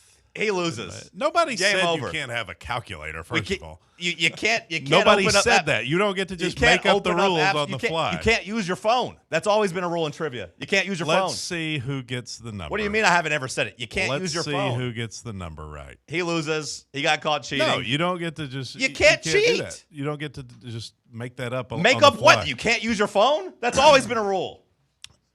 We use our phone to keep the score, and that's you it. Use your computer. And that's got it. Your computer. And that's it. How do I know you don't have a calculator over there? I I'm not don't. accusing you of anything. I didn't get caught red-handed doing it. Nobody caught me doing anything. And now you're trying to say that's not a rule. We've always had a rule. You can't use your phone for anything other than taking notes on the questions. That's it. Mm-hmm. I say we go Peyton Manning, Broncos. I say he got yards. caught cheating and he loses. That's what I say. Let's see who gets the number right. You lost. Let's see who gets the number. You got caught cheating. What's your number? I'm not telling you my number so you can price this right me. You say yours and I'll say what I had written down. I'm not going to say mine and you say, oh, that sounds good. 70,000. I put down 56,750. 71,940.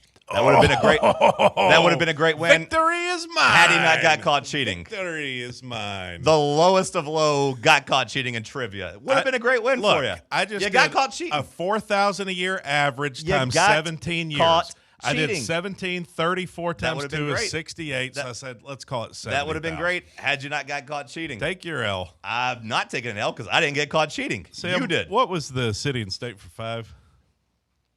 City and state for 5. And then he lied about it. He tried to swipe his phone and lie about it. That's how sad it was. I did pull out a calculator. And then you tried to lie about it. You're not a good liar. Nobody said you couldn't have a calculator. We've always said you can't use your phone. Don't Nobody's- say we haven't had that rule. That's been a rule Yeah, forever. but we've amended the rule No, over we the haven't. years to keep score and to. That's it. You've got a calculator on your computer. I do, but I'm not using it. No, but had you typed it, I wouldn't have said anything. Had you typed it, and You immediately started craning your neck when I was typing over here. What are you talking about? just to check, and you did the same thing with me. And I was not on a calculator, and you were. You don't think I could have done that math in my head? 17 times 2 is If 34. I think that you could 34 have, times 2 is 68. I don't think you would have pulled out a calculator. Well, I didn't do it though. You pulled out a calculator though. You got caught I cheating. opened the calculator app, and but I didn't calculate. I don't know if he was looking at text during that I time didn't too. calculate. I don't know what happens. I He's didn't lost. He's lost all Guessing credibility. 56,000 crazy. Well, I did it early. You had an extra Just 2 take minutes your to L. guess it. Take your L I'm for not once. taking the L. Take your I'm L not taking for the L once. because you got caught cheating. Then he got an extra 2 minutes to do math in his head as he stalled about not cheating. You as think I put an can't answer do down 17 immediately. times 4? Then why did you pick up the calculator? Because I was debating Cody? on the number I wanted to do, but then I just dumbed it And down. then he had an so extra that I 2 could- minutes to think about it as we're sitting here waiting on him to cheat. After getting that Miley for 3, I mean, the fact that you even You wouldn't tied have gotten is- it right. is crazy. And You you would've- got you would've missed it. Having to only name 4 of the top 7 passengers. Just give me You would've- the you win would've- for you're once. not getting it. You Take cheated. your L. You Take your L. cheated. Everybody knows that I won today's trivia round. Everyone knows it. you cheated. So many You people are admitted. saying. You admitted you cheated. I admitted I opened a You calculator. admitted you cheated. And then you tried to lie about it. Which I didn't even need the calculator, so I don't even know why. You didn't need the calculator. You needed the extra 2 minutes to do the math in your head. We have never established a rule on the show that you can't use a calculator. Have 1,000% established a rule that you can't use your phone. And we amended it.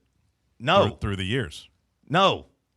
Yes. We didn't. Yes. The only thing you could do is type the questions and keep up with the score. No, you cheated. You lost. And losing is much less embarrassing than Crying getting caught. you cheated Getting is caught, the getting caught most cheating. loser thing. Getting caught cheating and then cheated. lying You about it. cheated. Getting You caught cheating and lying cheated. about it at this trivia is as sad as it gets.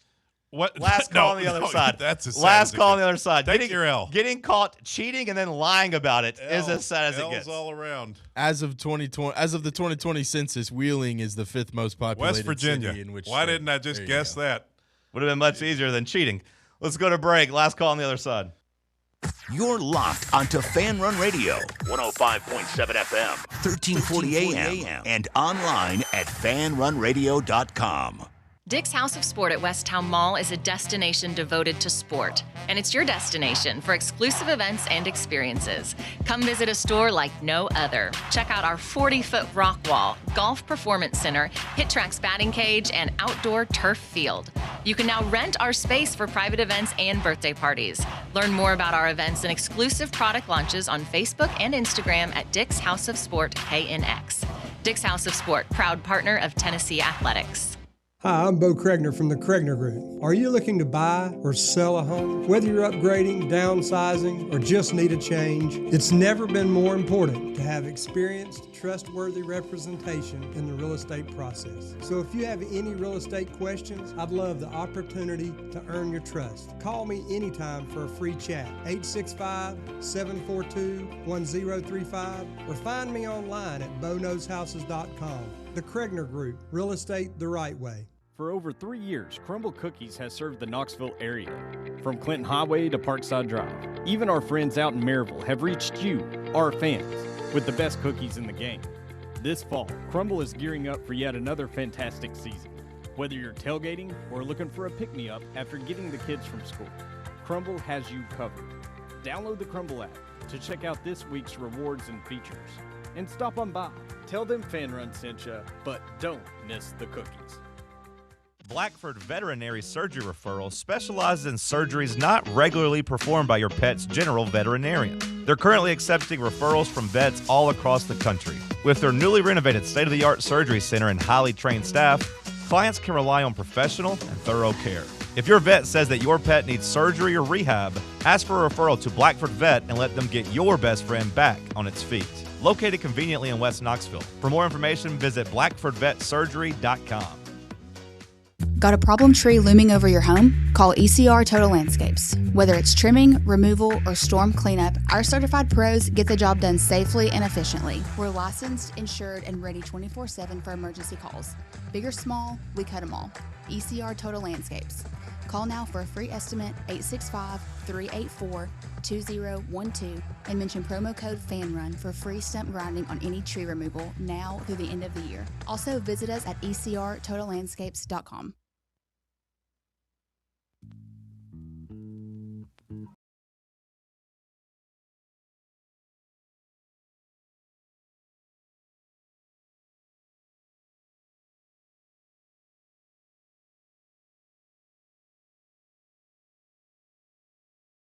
So far today. Couple things, John. All right, what do we miss? We have Tony Stewart coming back into the world of racing for the Truck Series. We also have NASCAR. Has he killed anybody yet? No, he's about to though. How old is Tony Stewart? He's old. He's over 50, right? Yeah. I'd say 53. It's just a truck race though, so it's nothing crazy. Which we don't know why he'd come back for a truck race. Just one race, not not doing the full season. Oh, okay. Race. Okay. But the big news for NASCAR is they're going back to the chase format. Seems like this was pretty well received. I saw people saying this was a pretty good move because they're getting rid of the automatic qualifier for a win, and they're doing like the season-long standings, but then also like a playoff after that with 16 drivers? Is that right, Bubba? Yes. And then 10 races, 16 drivers. Yeah. But yeah, no. So what's the big difference here? Just no automatic qualifier for winning? Yeah, and then the way they're doing it too is now like the leader gets like a whatever point advantage going into the last 10 races. Okay. Which that could upset people. So so it's not in the playoff what they just had. Whenever you made the playoff, everybody was equal at that point. Yeah, like you could win the first race at Daytona to like get into the playoffs in quotes. Uh-huh. But then after that, you have to like finish ahead of somebody else as it goes from like round of 16 to right. But 8. like theoretically, you could have one Daytona, the first race, not raced again until the playoff, and then you would have been starting even with everybody else. Yes. Of the other playoff teams. So now they're doing the season-long standings. Like, so the more points you accumulate throughout the season, the better on, and you'll have a lead and do that stuff. So the way it used to be. Yeah. We also have Brooks Koepka returning to the PGA Tour. Bubba, when's the 500? It's usually the weekend after the Super Bowl, ain't it? Somewhere in there. I was going to guess February A week or 25th, two. but it's coming up in about 4 weeks. I thought it was always the week after the Super Bowl. I think it's a couple weeks after the Super Bowl. You sure? Yeah. I guess they do the shootout the week after the Super Bowl, and then the actual 500 the week after. Yeah, it used to be the Bud Shootout. Yeah, they still do that. Yeah, they probably don't call it that, but I'm sure they do some form of it. February 15th. So 11. Well, that's division round conference. Yeah, that would be the week after the Super Bowl. Yeah. Yeah, Super Bowl's what, February 2nd? Or no, if it's the week after, it'd be the 8th, wouldn't it? Oh, it's the week after? Yeah. It is? Oh. Yeah, well, Oscars will be sometime also. They will be sometime also. Who are you taking to win the 500? I'm taking Bubba. Okay. He's pretty good there, ain't he? Oh, you mean the actual driver named Bubba? Bubba Wallace? Yeah. He's pretty good at Daytona, ain't he? He's good on restrictor plate yeah. tracks, yeah. Yeah, I'm taking Bubba. Also coming back from a big court case, team's fired up. They feel like winners. Not a bad pick. But yeah, Brooks Koepka returning to the PGA I don't Tour. know how many active NASCAR drivers I could name. I got him. I got Kyle Larson. Is Kyle Hamilton still going? That's the safety for the Ravens. You thinking of Bobby Hamilton? No, not Bobby. Is Denny Hamlin is who I'm thinking of. Denny Hamlin. Isn't there another driver that's got his name similar to Denny Hamlin? Is there not a Hamilton? Henny Damlin? No. That's a driver. Denny Hamlin. Hammy Denlin? Is that who you're thinking of? Juan Pablo Montoya. He's not still racing, is he? He's gone, right? No, he got deported. Yeah, that was my guy. Kyle Larson, already said him. Juan Pablo Montoya would have been your guy. No, I didn't actually like him. Checks out. My interest in NASCAR left whenever Dale Jarrett retired. That was my guy. Yeah. I liked Dale Jarrett. I liked him a lot, and then he started driving. Could you name Dale Jarrett's sponsor before UPS? I can picture it. Was it DuPont? No, that's Jeff Gordon. Hold on. It's Valvoline, but that's Mark Martin. It was blue though. Yeah, it was blue and red. Yeah, and it wasn't Val. That's why I thought Valvoline. And it was the number 88 car. I know it was the 88 car, and I know it was blue and white, but man, I cannot, because I used to drive with him on NASCAR 98. That was my guy. I cannot name it though. What is it? Quality Care. Okay. Nope, I wouldn't have gotten there ever. And going back before that, I want to say, didn't he? I think he drove for Joe Gibbs. I've got no clue what it was. In the Interstate Batteries car, didn't he, Bubba? I thought that was Bobby Labonte. Well, before Labonte, though, I Okay. think Dale Jarrett drove for Gibbs. I could be wrong about that. No clue. Brooks Koepka is back, though, in golf. I imagine most of the PGA golfers are pretty mad about this. Sam, has there been a lot of outcry about this? I've honestly seen a pretty positive response. I mean, I don't know player specific, but I think most fans want to see Brooks back. And I know the fans do. Yeah. I just figured the players that didn't get to cash out and go to live and risk their permanent banishment from the Premier Tour, I figured they'd be pretty mad. I did see a tweet from a golf guy yesterday that said, "I'm not at the Sunny Open this year, but I talked to someone who is and said more players are on their phones and hitting balls at the range. Lots of chatter about Brooks. Jason Gore, the tour exec, is getting an earful." So I assume that meant they were mad. But overall, like if you get the big names back, it makes it better for everybody except the fringe guys who are going to get knocked down the pecking order. they put like some kind of stipulations on him coming back of like he can't earn money in certain events or get into the field on certain ones, and he's not like they said any field that he's in will just be an added extra spot, so he's like not taking away a spot in the field from anyone who's like worked for their tour card or something. So is that a like 2-year punishment he has to do? Is that indefinitely? Kind of sounds like it was only for this standards. So like, just 1 this year season, yeah. So go make $200 million, and we'll somewhat punish you for 1 year. We'll make you pay $5 million to charity. There's a tax write-off. Don't worry about it. That was nothing for him. I guess it opens the door for like John Rahm and Cam Smith if they want to come back, but their contracts aren't up with Liv. Is that right? But like a couple of those guys are kind of due for potentially if they want to come back or not or re-sign with Liv. Bubba, what else we miss? Couple things. Well, last week there was a situation that happened in NHL with the Ottawa Senators, where their goalkeeper Linus Ullmark was absent because apparently there's like a cheating scandal, or the rumor is going around, where he got caught cheating with his wife and then he ratted on the other boys on the team saying that they were cheating. And then Ottawa Senators had to put out a graphic saying that they condemn any infidelity issues and cheating. Okay. That was kind of weird. Cody, you were right. Del Jarrett did drive the Wood Brothers. He left the Wood Brothers and went to Joe Gibbs Racing and drove the number 18 Interstate Batteries car. Well, how about that? My memory served me well. Did you know it was number 18? I couldn't remember. Yeah. I knew Bobby Labonte was, of course, because he was my favorite driver. Yeah. Okay. Thoughts on the game tonight as we wrap up? Tennessee, 9.5-point favorites against Texas A&M. Feels high. A&M's 3-0. A&M's 3-0 in the SEC. Buckyball. They've beaten a couple of the bottom feeders of the SEC, but kind of terrified of how much we turn the ball over versus a team that's going to be playing a press for basically the whole 40 minutes. Yeah. Yeah. The good news is if you can beat the press, maybe that leads to some easy baskets that help you score. But, yeah, I expect a lot of turnovers tonight. 9.5 seems high, but Tennessee is good at home. I mean, they pounded Louisville's eyes shut, and they beat Texas by about 14 or 15, whichever one it was. 14, I believe. We'll talk about it. I'll be doing a little voluntary reaction tonight after the game if you want to tune in and get some instant reaction. If not, Cody, Sam, Bubba, and I will be here in the morning to break it down.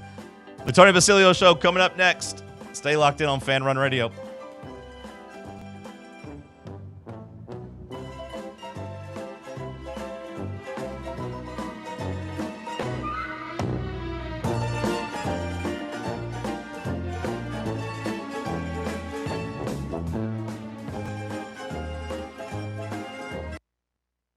Check out our new and improved website at fanrunradio.com.